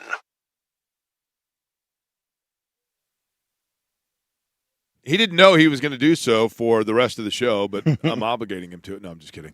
You were over there shooting some shots with J&V, right? Yeah. Knocking them down a little bit. Were you? Yeah. 3-sport athlete in high school. Can I guess the third? Sure. So you played a little football, right? Yeah. Played there at Franklin, right? Yeah. Basketball? So you're Basketball. Joe Wrights. You're kind of a low post guy? Yeah. I mean, I'll go with the obvious. Go baseball third. Baseball. Yeah. Can I guess your position? Sure. You're built like a catcher, right? Eddie Garrison, speaking of catchers, is here, and he's wearing blue jeans. Now, have you ever seen anybody at a golf course wearing blue jeans? Is that the first sign that I'm not necessarily a golfer? Do I have my own clubs? You know what Can I borrow your driver? Like Eddie walked up. I'm not saying that Eddie's not necessarily used to being at golf outings, but he came up to me and he said, if I just made my putt with the orange ball, do I get a free round? And I'm like, well, no, that's the putt-putt. This deal, isn't right? the Southport putt-putt. That's Go right. to Dairy Queen afterwards. What are we right. doing? You hit it over the windmill and through the gorilla. Congratulations. I'm going to guess that you were – so catcher would be my first guess. Some, little bit. Primary and outfielder, though, in high school. Left, center, or right, or did it matter? It was more center. More center in high school. I'm going to guess that you're – now, boy, this one becomes tough because of your age. I know you were a Reds fan growing up. Mm-hmm. So I'm going to guess your favorite player growing up. Yeah. Did he play a position that you played in baseball? No. Joey Votto? No. Brandon Phillips? No. Go back even more in my childhood. Okay. Like think when I was like 7 or 8 years old. Well, I mean, my first guess was going to be Eric Davis. Yep. No. Barry Larkin. Barry Larkin. Yeah, I should know that. Yep. Pretty. I've become. Matt, I really don't know how or why. Well, I do know how. When I was a kid, I was a Blue Jays fan. I really liked the Blue Jays when I was a kid. I got busted at Mrs. Kinnear's cotillion class for bringing in a Walkman to listen to the 85 ALCS. Which was more important, learning the foxtrot or finding out whether or not Lloyd Mosby could hit? You know what time of day was that? The evening. So, Mrs. Kinnear's, it's like on the south side, Yeah. did you have to take cotillion or like finishing school where you I never learned? did. It was a big thing on the north side. I never had to do the manners class, Yeah, that's exactly what which it is was. why I have right? none, right? Yeah, well, no, you do okay. You at least apologize before a bad metaphor, right? But so we had to go in there and learn how to, ballroom dance and manners and all that kind Really? of thing. Yeah. Was and this like in middle school? It was middle school, yeah, up on the north side, right across from North Central. Mrs. Kinnear's Cotillion. The one thing that I remember also is that she had high-heeled shoes that had a goldfish in them. Now, and this is at manners school, right? I mean, I'm thinking, wait a minute. The girls have to wear gloves. She's got goldfish in her shoes. But it was cool, but I got busted because I brought in a Walkman to listen to the Blue Jays. So Yeah. I've been a Blue Jays fan for a long time. But I went to Catholic school, man, so I snuck in many a transistor radio into church. Did you really? Oh, yeah.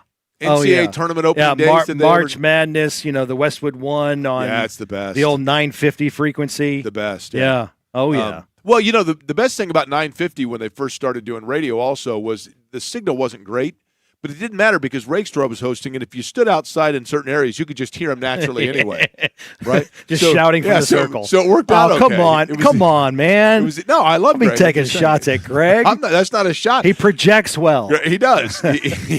He's like a lot of those in the draft. He projects well, right? Yeah. You ever done a high school game in the same press box as Greg Rakestraw? You might just turn your mic up. Or turn Now yours up so you can get Greg down the way. Who's taking the shots now? Come on now. I mean, listen, I was being complimentary. Well, so am I. I mean, he's that good. He can just do, two stations simultaneously. So, anyway, having said all that, I've gotten into watching the Blue Jays this year. I was super excited about it, and they've been decimated by injury. But I have watched very closely game by game this year, and it's been a long time since I have followed baseball avidly. Same, me too. But man, I'll tell you what. I mean, it's a great way to spend the summer. It really is. I talk about this all the time. In 2012, I was 27 years old. Reds were the best baseball team in baseball that year. They had the best record. I didn't have kids. I had just gotten married. 162 games, Jake. I think I watched 160 of them start to finish. That was the Jay Bruce home run. Every right? pitch. Yes. No, that was 2010. Okay. 2012 was the year they played the Giants in the first round of the playoffs. Won the first two games and then crapped the bed. That Game 5 was that was horrible. the Buster Posey grand slam. The Jay game. Bruce year was the year they got no hit, right? By Yes, Roy Halladay. Yeah. No that was the Phillies year. But now with two kids and their sports schedules, and you factor in that, like my own personal busyness, plus the stupid TV situation that we're in right now with baseball. It's tough. Like I haven't watched a single inning all Matt, year. Here's the thing that's interesting about that. So the Blue Jays, I was going to buy. I thought, okay, well, I buy the MLB package, right? And this is where I know, and I know I'm a moron, but this cements that. I was going to buy the MLB package, and then I'm like, wait a minute. There are still probably every third game where they are available on some, like, for example, they're available on ESPN Unlimited, which is attached to Disney Plus, which is included in my Hulu package. So now I got to go in the Hulu thing. I sign that up. Then I got to sign into Disney Plus. Yeah. But that password is expired, but the Hulu password is still the same. So then I've got to go, and I'm going back and forth between these, and they're sending a code to this, and then I got Octave. And then by the bottom of the 7th, I'm logged in. Right? Yeah. I mean, it literally is. But it is confusing as heck. And to be honest with you, I do think about like elderly people that are not used to the app world. Mm-hmm. It would be really hard. It's debilitating. It's debilitating for me. Totally. Yeah. No, so I mean, the Reds are 9 games over 500. They're in first place. They're off to their best start in forever. And I haven't watched a single. I have 9 games, the number that they're actually viewable in the Central Indiana area. Right? I mean, thankfully, I still have Sirius XM, and you can hook that up to your smart speaker or whatever in the house. So that's kind of my mode is when my kids go to bed or they're done doing homework or whatever, and the day's kind of done. I'll just I'll tell the smart speaker to play the Reds through Sirius XM and listen to it on the radio. Yeah, That's the only way. I totally agree. I actually listen to the Blue Jays on the radio all the time, and I love every once in a while you'll hear like some commercial. They'll be like, "Fans, a reminder." You know what I mean? Like Cocoa Puffs are 20% off right now over at your Maple Leaf dealer. At your local Ralph's. There's like a weird radio magic about that where No it doubt. still feels like you're that little kid with the local transistor commercial. radio, right? No doubt. It's very cool. All right, Matt, I appreciate it. I'll let you get back to shooting some shots with J&V, all right? I'm really busy, so thanks. Well, you can stick around and do shots with us if you'd like. What the hell? Thanks. I mean, my schedule today is just on fire, so I got to go. Well, it's kind of Pat Knight, of course, resigned as the head basketball coach at Marion.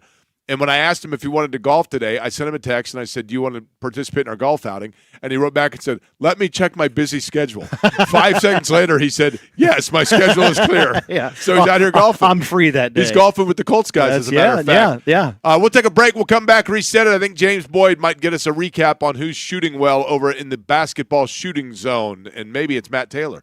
We'll find out. Other side here, it is the Franciscan Health Foundation Golf Outing with the Fan taking place at the Legends Golf Club down in Franklin.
Hey, it's Paul. I'm the director of giddiness, and you're feeling giddy on Query and Company on the Fan. Paul is the best, the director of giddiness. James Boyd's looking giddy. Yes. About the time of day, usually you're taking a nap, but instead you are here hanging out with us. It is the Fan Golf Outing. We're at the Legends Golf Club down in Franklin. Gorgeous day for it. Not a cloud in the sky, and should be about another hour or so. We'll start seeing people come back in, bringing in their scores. We'll find out who won the different competitions that are taking place. But the big winner here is Franciscan Health Foundation and their Cancer Cares program. That is who will benefit from today. James, you guys were out here bright and early. Big topics of conversation on the morning show were what? Well, one, you got the Fever second preseason game tonight. How does Caitlin Clark look and crew? Aaliyah Boston won't play because she's got a leg thing going on. Pretty precautionary from what I understand. And then as far as the Colts go, which is probably the more pressing stuff, is just what's next for Kenny Moore II? What's next for Anthony Richardson Sr.? And then as far as deadlines go, tomorrow is when we find out if Anthony Richardson gets his 5th-year option picked up. What's your guess on that, Jake? Let me ask you this. Do you think I was going to pass algebra in my 8th attempt if I did not have a tutor? No. Okay. That would be my answer. There's your answer. You know, and for the record, I did ask about this yesterday, and I got told multiple places, nothing yet. No decision has been made. Okay. And you believe that? I mean, if I woke up today and I was, not black, I would probably believe it, but still black, so don't believe it. Listen, here's the thing. Would we – okay, I don't know how to word this. Like, Richardson to me is a fascinating – it's a 30 for 30 waiting to happen. Because here you have – let's be real. Most general managers would not survive this. No. You kick the can at quarterback for multiple cycles of quarterback availability of who your next franchise quarterback was going to be. One of those that you brought in was, I'm not going to say against the wish of the owner, but the owner was never sold on it, so you had to immediately redo it. You went with 2 different veterans that were at the end of their career, one of which you thought you were going to get 2 years, and you kind of did because you brought him back off a heap 5 years into his retirement or whatever it was. The other one was done. I mean, you put him out there and oh, my gosh, he's done. You waited and waited and waited and waited and waited to draft your franchise quarterback, and in the most important draft selection in your tenure as a general manager, you completely swung and whiffed. Now, I'm not saying that makes Ballard that it necessitates him being fired. I'm saying most general managers would have been fired after that situation. Oh, 1,000%. And now we're at the point where, Jake, it's just a matter of when and how officially Anthony Richardson Sr. leaves the Colts. Because you're not going to pick up that 5th-year option. And even if you say you want to bring him back this year, or we're going to smooth things over, bring him back into the fold, it's still the final year of his contract. Are you going to re-sign him next year? No. So, to me, you're kind of delaying the inevitable.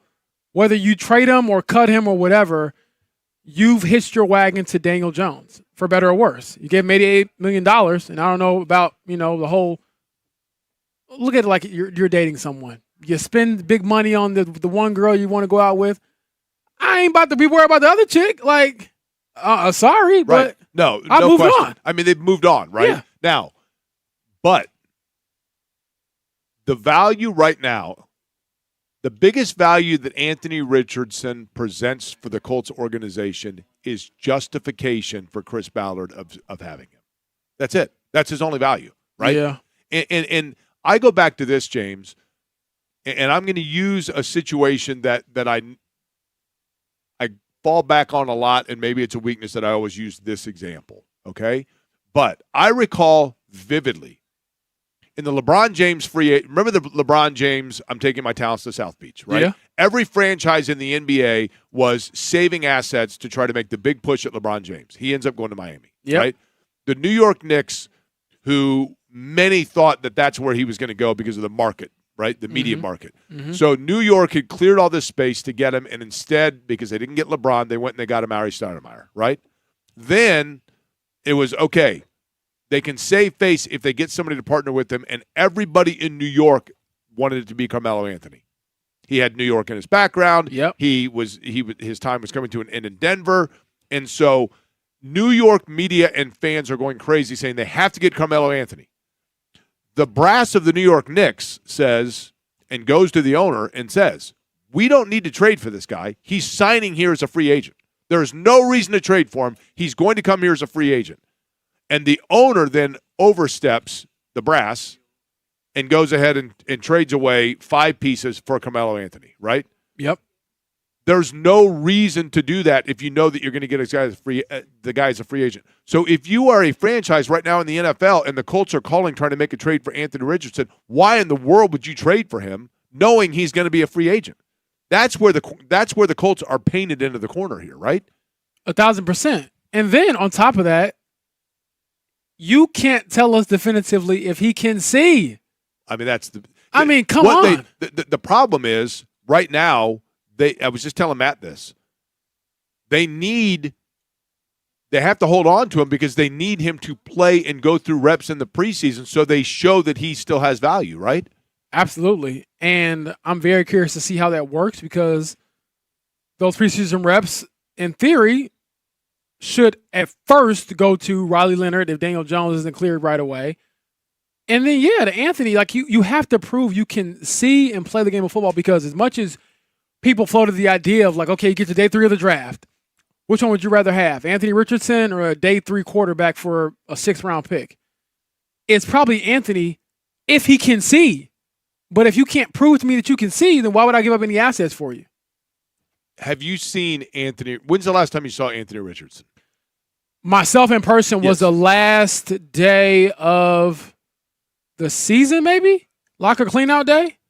I didn't talk to him then. He was just grabbing some stuff and was heading out. And the last time I spoke to him, I believe, was maybe the last week before the season ended. And at that time, he was still kind of saying, hey, my vision is better. It's getting better, but it hasn't fully come back. I mean, you do feel for the guy because it's not like it's it's terrible. We've had guys, James, and I'm trying to think of good examples on this, but there are examples of players that they fell short of expectation because of their own shortcoming. They were immature. They got hurt doing stupid stuff. It's none of that really. I mean, the helmet tap was an immaturity issue, no question, and guilty as charged, right? But a lot of the things that have held back Anthony Richardson are kind of not at the fault of Anthony Richardson, right? Yeah, I would say this last season especially. I mean, you go into the season as the backup. Daniel Jones actually does get hurt, which, not to be bogus to him, but he gets hurt. That is what his track record says. Right. So it was set up, and I was told this even internally, Jake, it was set up for Anthony to get his shot at redemption, except that when it came, he was already out from a few weeks prior because of the freak accident in the locker room where he fractured his face. And just to make this clear for the listeners, yes, he's still, I guess, recovering from the vision. I was told by his reps that, hey, he can see, and obviously the coach was saying, well, I get that. But I'm telling you all definitively, he is fortunate to still have an eye. That's how severe the injury was and how scary it was for everyone involved. Was there any sort of discussion of, and I'm almost hesitant to say this because I at times get so fed up with the litigious society that we live in, but was there any sort of behind closed door settlement from the contraption that actually snapped back and did break his eye that malfunctioned, at least apparently or allegedly? Yeah, I don't The think band, it was a rubber band, right? Not I mean, I'm saying that for lack of a better phrase, but it was a rubber thing that is designed that you pull and stretch on for muscles, right? And from what I understand, he had the band strapped to something in the locker, and whatever was in the locker broke, and that thing hit him in the face. Okay, so it wasn't just a band. I know fans have kind of run with that. It wasn't just a band. Okay. So imagine I take a baseball and throw it at your face. That's basically what he experienced. Right. So he put the band around something that was not a permanent fixture. One would. Right, or wasn't stable enough to stay up there when you pulled on, or whatever the case may be. But to kind of answer your question, I don't believe there was any settlement, but I also don't think there was any real traction towards because immediately you think of, okay, is there any workplace lawsuit you can file? Right. He would never do that, because if you do that, and even if you win that, you are going to get blackballed out of the NFL. Like, no one's going to pick you up if you're the guy who got hurt in a weird way, and then you blame the team, and then you want to go to a different team. Like, that just wouldn't work. But for Anthony's purposes, is getting back to the sake of football, he needs to be able to say and show that he can see. The other, I mean, like, literally, what do you do? Does he do an eye exam in front of everybody? EYLXL. Okay, now I mean, I'm not kidding, but I would imagine that's part of it, because A or B, which, I mean, yeah, you would almost. Yeah.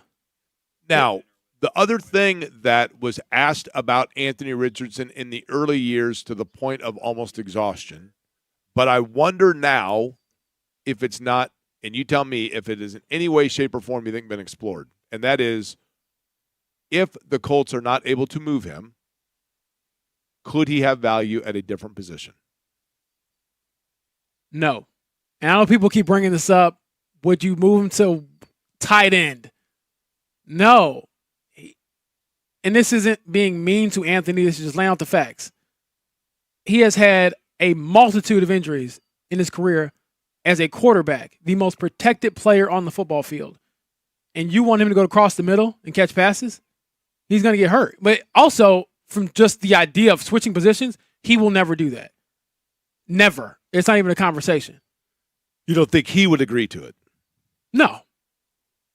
He would never do that. But what if they said, well, you have no future at quarterback? I think that would probably be the end of his career. Okay. Seriously. I don't think that there's any thought of him switching positions. And also, just real quick, what makes you think that he would be good at tight end?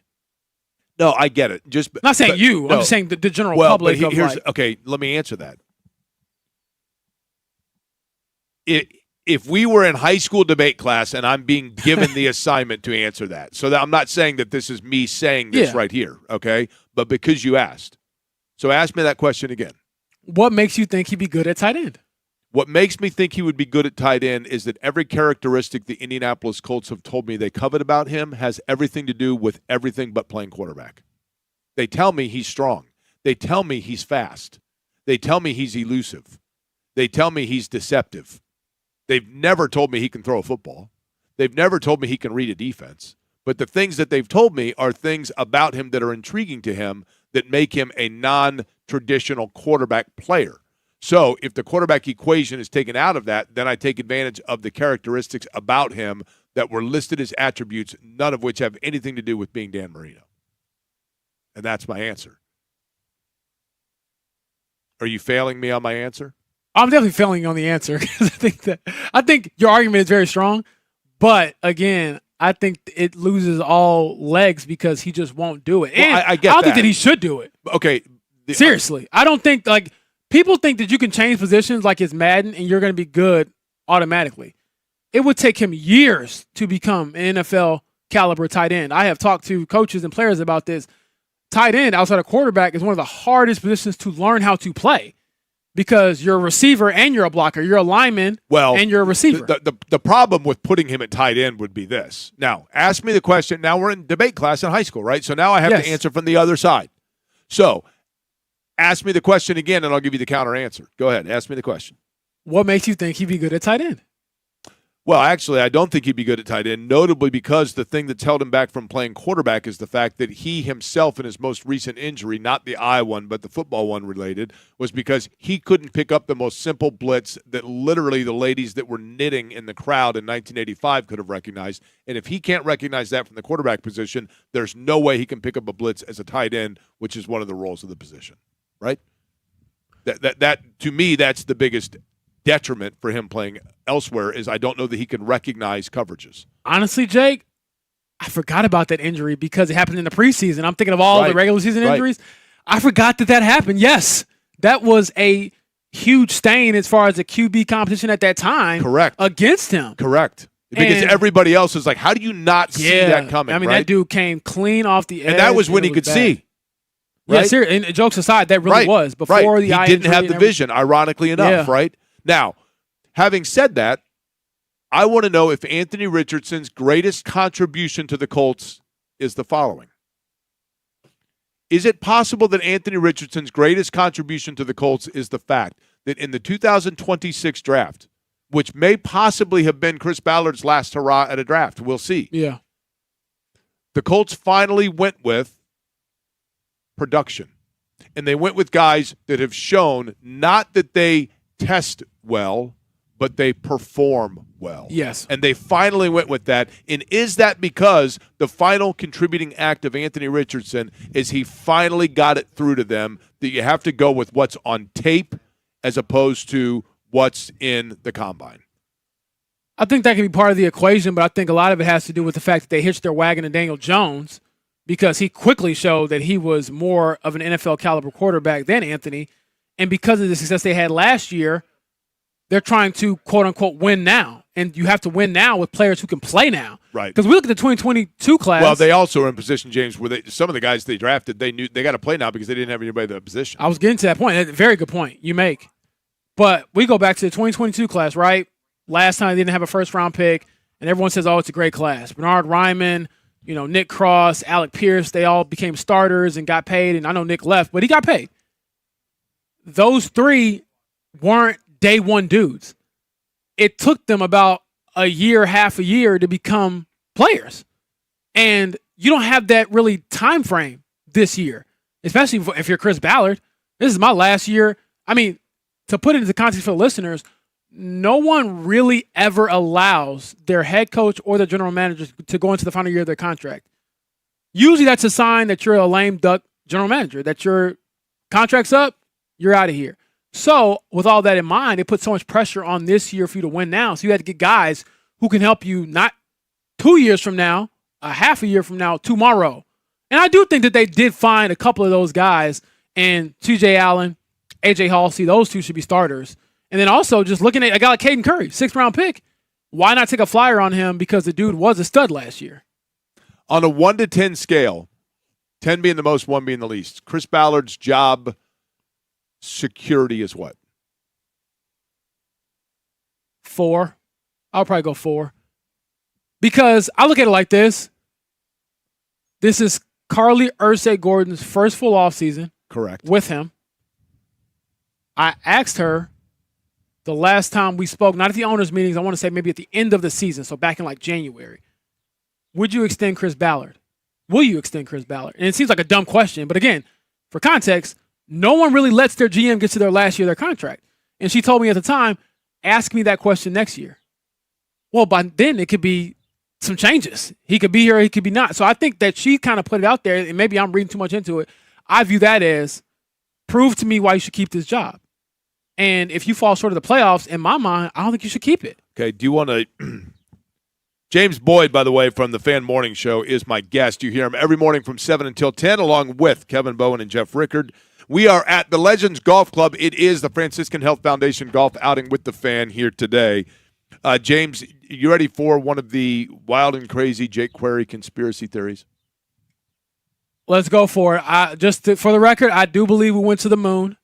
So hopefully we're not going down that route. I'll let you continue. Earth round or flat? I believe it is round. Okay. I mean, I'm not going to go the Kyrie Irving route. I don't think that I can go to the edge of the earth and fall off. Do you think Kyrie Irving found it odd when he was traded to the Boston Celtics and the reporter introduced himself from the Boston Globe? Do you think do you think that knocked him for a loop? It might have. Okay. I think, Kyrie can be a little militant sometimes. Right, okay. So here's my conspiracy theory. Not necessarily a conspiracy theory because I'm not saying I believe it, but I'm going to float it to you as a question. Is it possible that part of, and one of the things that we have overlooked in our haste to judge and analyze and critique Chris Ballard, is it possible that we overlooked the fact that Carly Ursay-Gordon and her sisters would be those who would most intimately and with the closest lens be able to know all of some of the non-football dysfunction or distractions that Chris Ballard had to wade and navigate through the last couple of years, and in an appreciation and a respect for understanding some of the challenges that came his way that could never go public. They therefore have an appreciation for what he did. Yes, I do think they have an appreciation and a respect because there were some times where before Jim Irsay passed, it did feel like it was touch and go. And it did feel like, hey, this could happen at any moment. I mean, to be quite candid, we had the obit ready for him passing for years because of this stuff. Of course. That's what most people would do. But in the same vein, I get the sense that Carly she means business, man. I get the sense that she's kind of cutthroat in a sense where she would be able to understand or separate the feelings and the family feel she probably has for Chris Ballard and the business of the actual state of the football team. Have we succeeded? Have we won recently? Are we trending in the right direction? And I get some people might roll their eyes and be like, well, she kept them. But I think it might have been harder to make a decision of that magnitude coming into like half a season of being the owner.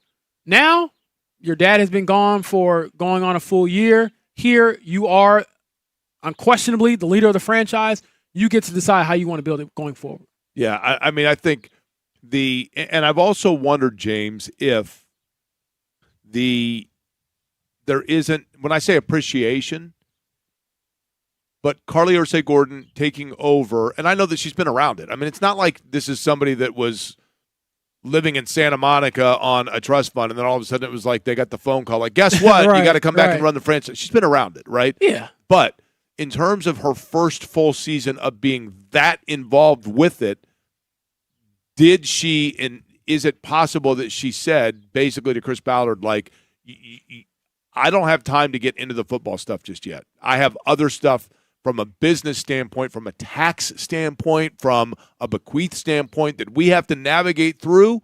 And so keep the hands on the wheel and we'll revisit it in a year.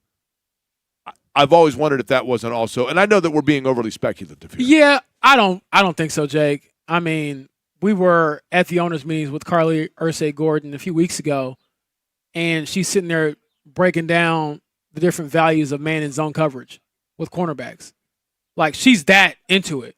And I'm not saying that means that you have a PhD in how to build a championship team, but I don't think it's like this figurehead thing of, oh, let me handle the business. She'll handle the business, but the football really does matter to her. I would even argue that it's kind of like her father when he was younger, with being so hands-on, being in the locker room, being around the sport, and understanding the sport, the dynamics of it, and the way she kind of phrased it for us, and it kind of stuck with me, Jake, was that she views the Colts as an organism, not necessarily an organization.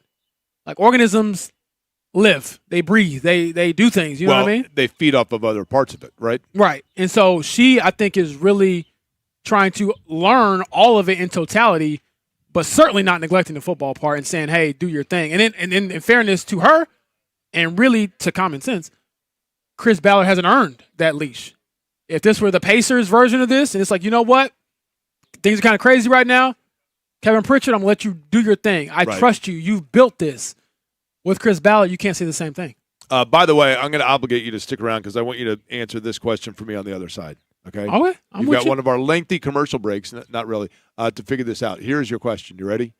The surprise and I saw this coming of the NBA playoffs this year. Last year, this time a year ago, the surprise to a lot of people was the Pacers, right? Okay, yeah. And this time a year ago, perhaps I saw it coming was, one of the first round upsets that may have taken place. There are several storylines within that vein that are right now flowing through the NBA. Okay. So you perked up when I asked it. So give me your answer, other side. When we return to the Legends Golf Club, it is the Franciscan Health Golf Foundation, and you're listening to it on 93.5, 107.5 The Fan.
This is Query and Company on 93.5 and 107.5 The Fan.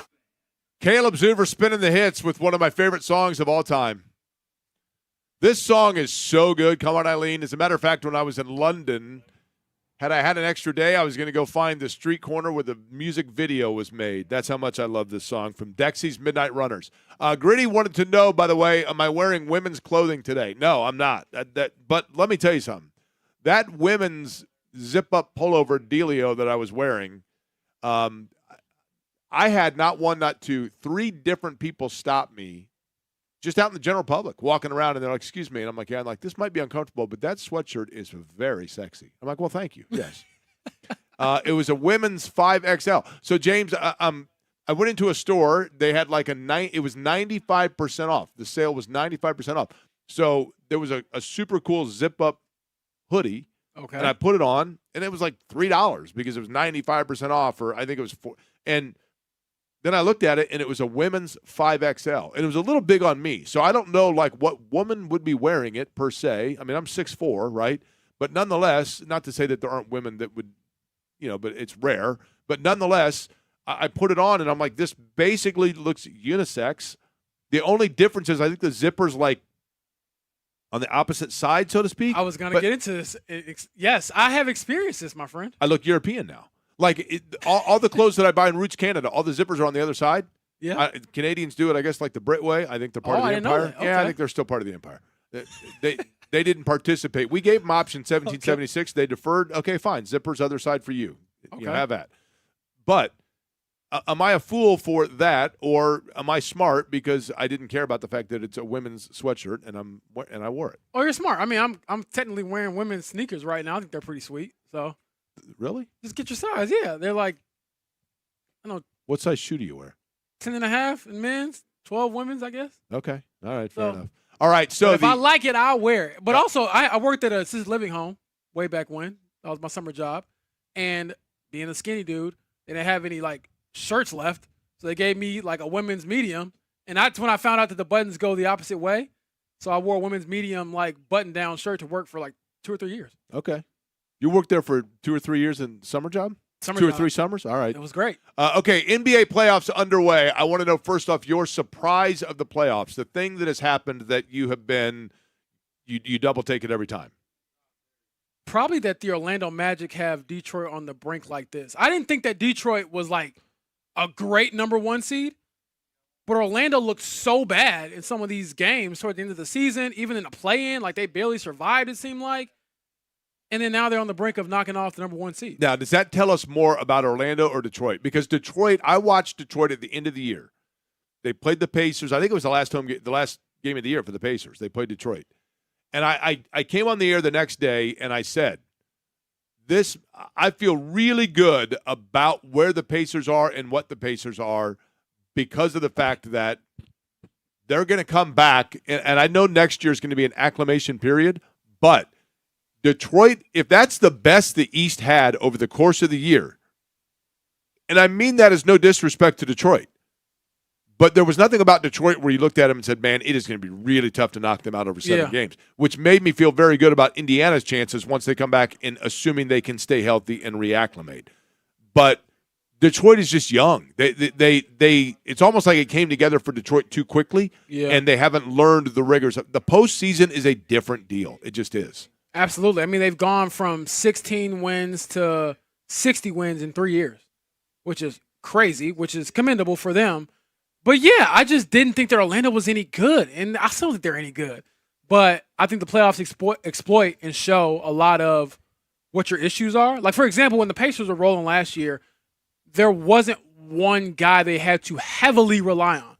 Now, I get that Tyrese was the head of the snake, but there were games where Pascal was the guy, right. Aaron Nesmith was the guy, even – heck, Thomas Bryant, my favorite Pacer ever, had his moment against That's the your Knicks in favorite Game Pacer 6. ever? Favorite Pacers player ever is Thomas Bryant, baby. Just because of the nonstop energy and exuberance? Yes, I think he's the funniest NBA player of all time. Great effort, great energy, great dude. IU, former IU player. I mean, what's that like about Thomas Bryant? You know the one thing about Thomas Bryant I can say, and this sounds weird when I say it, so before you critique my saying it, I want you to absorb it for a second and then tell me if you I'll say, be careful now. This is my favorite player. Thomas Bryant is one NBA player or just one adult in general that when you look at him, you can immediately tell what he looked like as an infant? What? He has like a baby face. Like his face in general, his expressions. It's that his expressions are usually that of, and the confluence of the expressions from I'm hungry to now I'm joyed because there's a rattle in front of me to now I'm crying again because my diaper needs changed. Like he goes through all of those in one possession. Yes, right? and that's why I love to watch him. He is the funniest player to watch. And honestly, talking to him last year after they clinched Game 6 and he had some big plays in that game, he kind of explained like where all that emotion comes from and kind of being the underdog. And I mean, this is a guy who won an NBA championship with Denver, but he said he had more fun last year because he played, had a chance to contribute. So, yeah, that's and I'm embarrassed to ask this because I know I saw him this year twice. I think who is he with now? I think he's in Cleveland. Can I jump in here, guys? He got some big playoff minutes last night in the Cavs rap. He got in the second quarter. Yeah, shout out my boy Thomas Brown. Two first names. Two of them. Never trust a guy with two first names. I mean, for what it's worth. Is Boy the first name? No. That's a stretch. I think I'm trustworthy. Now, Caleb, you're a Cavs fan. You're feeling the Cavs Raptors last night, right? Yeah, it was last night. Okay, and that was the big win for Cleveland, right? It was, but boy, oh boy, ugly win. I guess you can't complain about being up 3-2, but I can. The process is just it's concerning. They're just not physical right now. Toronto's still kind of taking it to them, but they escaped last night. Started slow. Okay, here's my NBA unpopular opinion, and James Boyd, you can critique it. Caleb, you can as well if you'd like. You ready? Yep. I have long felt this way, and this is literally a hill I will die on. James Harden never makes a team better. Oh, I do not believe this at all.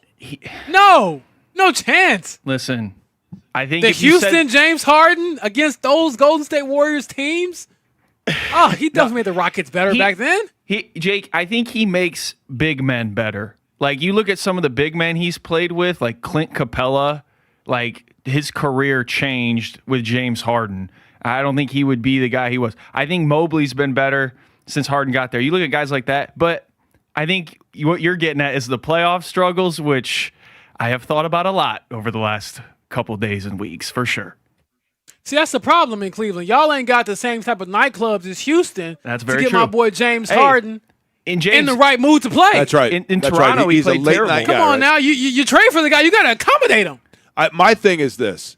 He's a wonderful, there's no doubt about the fact that he is an unbelievable at times scorer, but he is so ball dominant and he doesn't take care of the basketball enough that he has too many critical turnovers.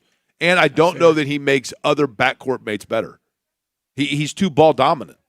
And I just think he slows things down, and he doesn't seem to have fire to me. I don't dislike him.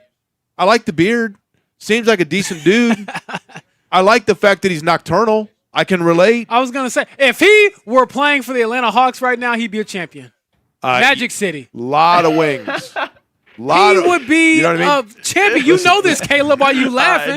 This is the most logical argument I've ever had. Forget the GOAT debate. This is the debate we need to have. When they asked if James Harden was in Atlanta and they said, what do you think of your wings? And they're meaning your swing forwards, he would think a completely different answer, right? Oh, they got the best wings around here, right? We all would. Okay, disappointments so far, James Boyd. Disappointments within the playoffs. Go. Ooh. Not named Detroit. Disappointments. I would probably say Denver. Them being down against Minnesota, and Minnesota doesn't have Anthony Edwards right now, is pretty disappointing. Right. I mean, we've tried to put Nikola Jokic in certain conversations, in certain tiers in recent years. If this dude gets bounced in the first round tonight, possibly, and the Timberwolves don't have their best player, I don't want to hear any of that. He's a top 15. He's this. He's that. He's LeBron in his prime. Like, I don't want to hear none of that. Because they would not get the same level of grace as he would. Okay, you ready for? Could you imagine? Listen, the Nuggets have a blessing and a curse. The blessing for the Denver Nuggets is the fact that they're in Denver and they're not Golden State, they're not Los Angeles, they're not New York. So even when they won it, you almost forget they won it. That is also fair. And for that reason, when things don't go well, you don't hear as much about it, or there's not as much. There isn't even as much conversation about it in Denver, because Denver is a sports market that at one time had a sports radio show that they decided was going to make an entire Broncos station. You know that, right? Yes, I do know this. 24-hour Bronco talk. Now, we try our hardest with that here to an extent, but can you imagine? That's where the Nuggets even rank within that market. Right. And so that gives them a little bit of leeway on when things – there are a lot of teams – Nikola Jokic is such a wonderful player and such a unique player, and they have other – Jamal Murray's he's a lightning in a bottle guy, right? Right. If that team had an NBA championship on their pedigree and then was falling short in the playoffs, but they played in Miami, New York, or Los Angeles, yes, it would be nonstop chatter, but they're kind of protected because of where they are. Now, here is, and I'm embarrassed to make this prediction, but I'm going to make it, and then James and Caleb, you can chime in as well if you'd like. One of the two of you can opine on this that I tee up for you. You ready? Okay. The Los Angeles Lakers are going to lose 4 straight games and get bounced. Houston is going to come back and win that series. No, they are not. It's 3-2 right now. I won't Chime lie, in, James. Caleb. I Go won't ahead, lie. brother. I am starting. Last night made me nervous. For you and I, we love I LeBron. want the Lakers to win it. But last night, I love LeBron James. Yeah. I Check this out, bro. This is LeBron James we talking about. Understood. There's At no 41, bigger. I'm still taking him. Understood. Over I don't disagree. Sengun I don't. in this I series. don't disagree. I think he's. Listen. I mean, I am an admirer of LeBron James, and I am incredulous over people that find reason to critique him. And the only reason they critique him is because people don't like those that are the best, and he has been that for 2 decades. He's the most versatily talented player in the history of the game of basketball. Wilt Chamberlain, the only possible exception in that discussion. Having said all of that, it's not about LeBron as much as I don't know right now that the supporting cast there around him, they have figured out how to guard the other pieces to take away from him, to take away from where he can facilitate. And it has made them, I hate to say too easily guarded, but I think they're in real trouble here.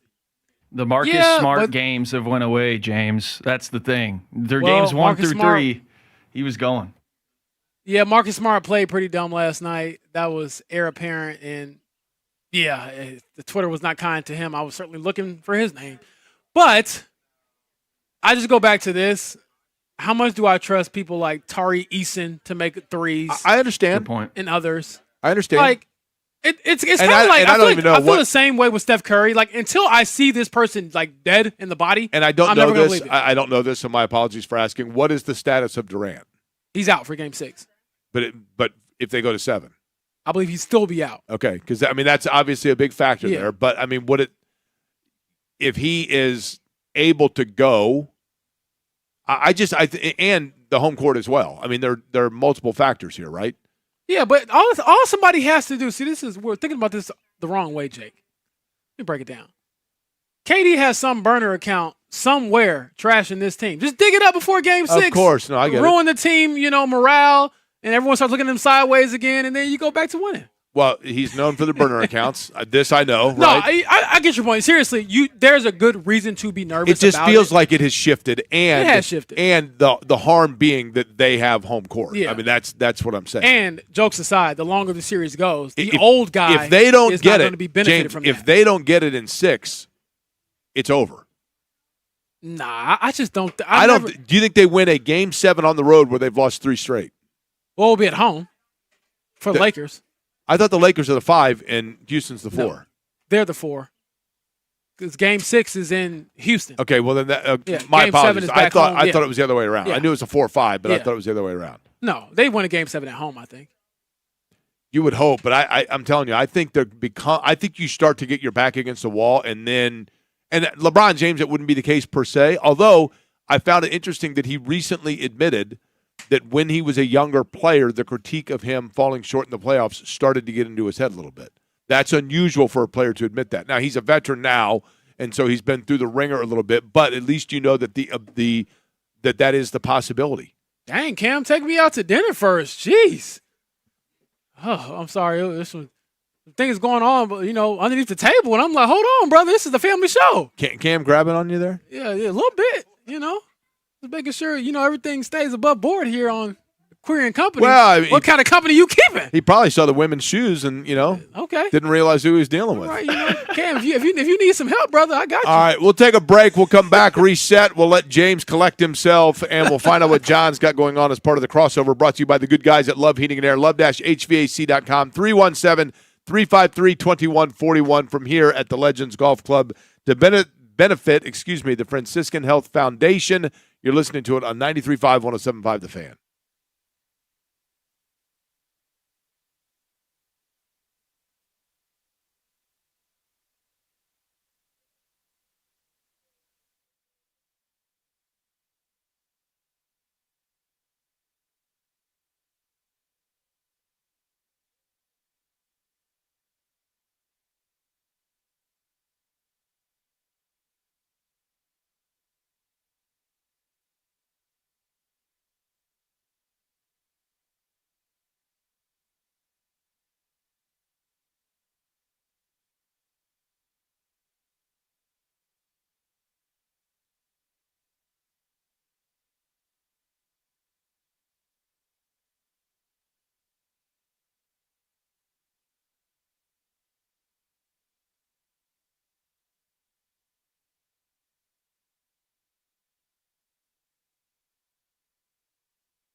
Query and Company on 93.5 and 107.5 The Fan. Be taking it over and bringing you home until 6 here from the Legends Golf Club. Golfers will be rolling in shortly as well. They will have their opportunity to make bids at the silent auction. Privately, I'm extremely competitive and also a little bewildered that the opportunity to sit in studio with me right now is going for far fewer dollars than that of the morning show. Now, think about this. There are 3 voices on the morning show. So when you come in there, you're only going to get opportunity to talk 25% of the time. You come in with me, I basically hand the mic over to you and go get something to eat. It's all you. So it would seem beneficial from a cost-effective standpoint to come in and hang out for 3 hours with me. But we'll see who actually ends up with the most bids. I think JMV's is also up for bid. But the golfers are starting to come in now, and the awards will be presented in about an hour from now. I guarantee you Harley's going to win longest drive. He does every single year. But it's been a lot of fun out here, and I want to go back to talking about the purpose of why we are all here today.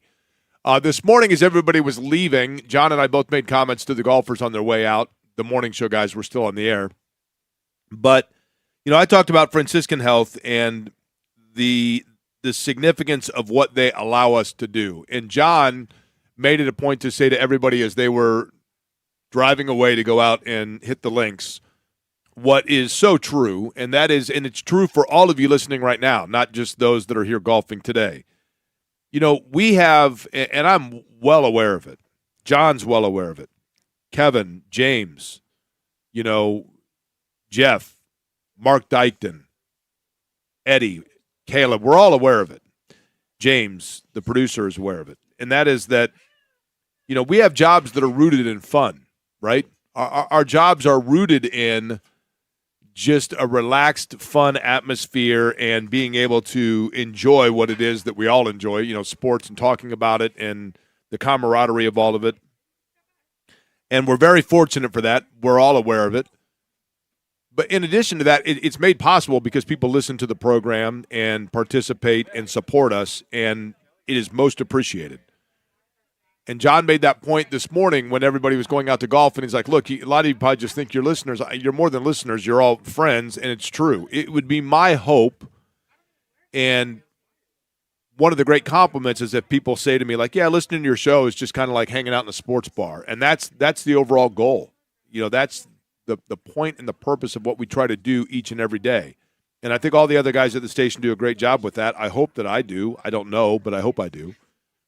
But in addition to that, that feeling of community, that feeling of camaraderie is such an important thing for people, in particular when it comes to a health challenge, a new journey, a new frontier.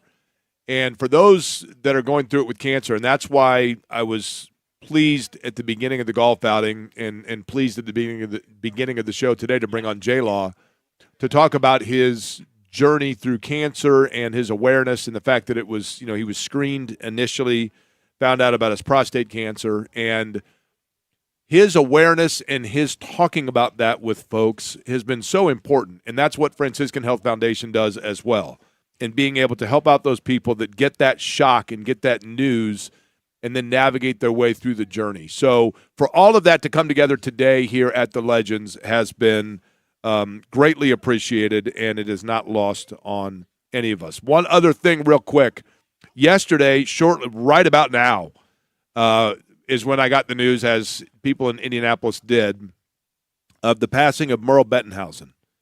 Merle Bettenhausen was, of course, part of the legendary Bettenhausen racing family. His father, Tony Bettenhausen, who had been one of the main Chicago gang out at the Indianapolis Motor Speedway, and then had three sons of his own, Gary Bettenhausen, Tony Bettenhausen, and Merle Bettenhausen. Merle lost his arm in a racing accident in the early 70s. He raced in 3 Champ Car races, and even with that, and he lost, obviously, his father to racing, and his brother Gary knocked on the door at Indy a number of times, started up towards the front. The 91 race many thought would be his best chance to win it.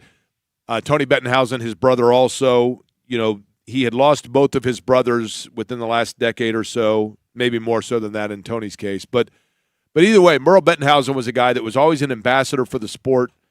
He was a fan of racing, but a fan of the people of racing. He was part of the Charlie Brown lunches that took place with Dave Scoggin and Robin and all the boys, and was beloved by not just those that knew him, but the racing community as well. He had suffered a stroke within the last month, and Merle passed away yesterday. But he passes away part of a legendary family with a tremendous legacy within racing and within the community of racing as well, and will be missed but certainly not forgotten by those that love the Indianapolis Motor Speedway as he did. J&V is here, and he has been – you put up, 250 shots today? No, I'm tired, man. Seriously, I'm tired. I'm tired and stiff. Stiff and tired.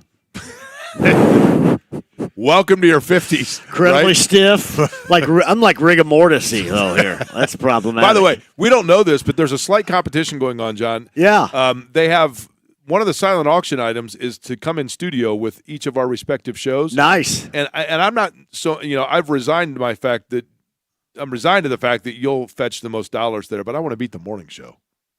Certainly coming in and hanging out with me has got to be worth more than hanging out with the morning show, right? Yeah. Well, look, you got somebody's mad over, right? The James Boyd's a little angry. I mean, so be it. But there's 3 voices in there. You come on ours, there's like 4 voices in there. Right? 4. Yeah. 4 of them in there just yapping. It was awesome this morning to see everybody that came out, right? It was. This was, and you addressed the group before they all got out there and embarked on this day, but It was impressive. It was packed, and then they added even more to the packed group. And as I'd mentioned this too, and I think you would agree, it is always cool to know that your listeners are also friends. Yep. I mean, you can see them, we know them, and that's the environment that's out here today. And then doing it for a great cause makes it that much better. What do you got lined up on the big show today? That's a hell of a question right here. Gary Gerald, you gave me his number. Gary Gerald, who used to work, he was ABC guy? Correct. ABC for the 500. He used to work with the Kings as well. He's going to join us. Caden Curry at some point, they've asked for his number, and I did not see their text, so I'll have to get that from James so he can call in. Caden Curry, the former Senate Grove stand-up. Mike Chappell is going to join us, and I guess whomever gets off the course and walks by and isn't too tired. You like Harley D's Playboy? I think he had those last year too, right? He did. What is your favorite all-time Playboy? Do you have one in mind? Because I do. Yeah, there was. I can't remember what anniversary it would have been, but Candy Loving was the centerfold. That Candy Loving. Let me tell you about Candy Loving. You know, she doesn't often get that recognition, but she was sound as a pound. Dana Plato, or hers. You like that one, did you? Well, they had good articles that episode or that issue, and then also. When I was in I shouldn't admit this, when I was in the 8th grade on the school field trip to Washington, D.C., that happened to be the same time that in the gift shop of the hotel we were staying in was the Vanna White Playboy. I like that one, and we got somebody to buy that for us. I liked, I was always the Bo Derek, 2 Bo Dereks, and the first one with the cornrows. Hard to argue that. I'm telling you. Hard to argue that. Right? I had half of what's on his shorts, especially right in the crotch area, hidden under hay bales in my grandpa's barn. Okay, how about this? Yeah. Do you know can you name the connection between Playboy and the Michael Jackson Thriller video? Can't. Ola Ray, that played his girlfriend in the Michael Jackson Thriller video, was a former Playmate. I like Ola Ray too. Can you imagine? It would have been the ultimate to go to the mansion, right? Oh, are you kidding me? I mean, and how about those that got to go there all the time? It's incredible. It'd be pretty. I don't know if I told you this, John. One time, true story. I was on my way to LAX. I had a layover. I went to, as I sometimes do, Cielo Drive, where the Manson murders took place. I drove to the top of the Cielo Drive, at the very top of the canyon, and there's a big cul-de-sac, and there was a girl standing in the middle of the cul-de-sac and thought I was her Uber, and this was like 15 years ago. And she said, "Are you my Uber?" And I said, "Well, no, but I mean, I guess I could be." Rather attractive. Yeah. She was going to the mansion. Oh, really? Yep. That would be great. She it's not open anymore, though, right? No, it's gone. No, it's gone. That's too bad. Probably because too many people took Ubers from Cielo Drive off of the Manson. Can you murder site. imagine the amount of chlorine they had to use in that pool? I did not, by the way, give her the ride. I you should have. I know. I should have, but I said, "No, I'm not your Uber." You should have. Were you always Playboy, Penthouse? We. I used to call it OUI because I'm from Greene County. That's right. I'm from Greene County. You were not high society, which was in the mix, right? I want that OUI. You ever notice how everybody always whispered hustle? Oh, yeah, what about hustler? It was almost like it was a dirty word, but it really wasn't a dirty word. Well, but you guys didn't know it because you're in Greene I said County, OUI. Right? Yeah. Hey, I want that OUI. I think Pamela Sue Martin's in OUI. So there you go. All right, John's up next. We will be back with you at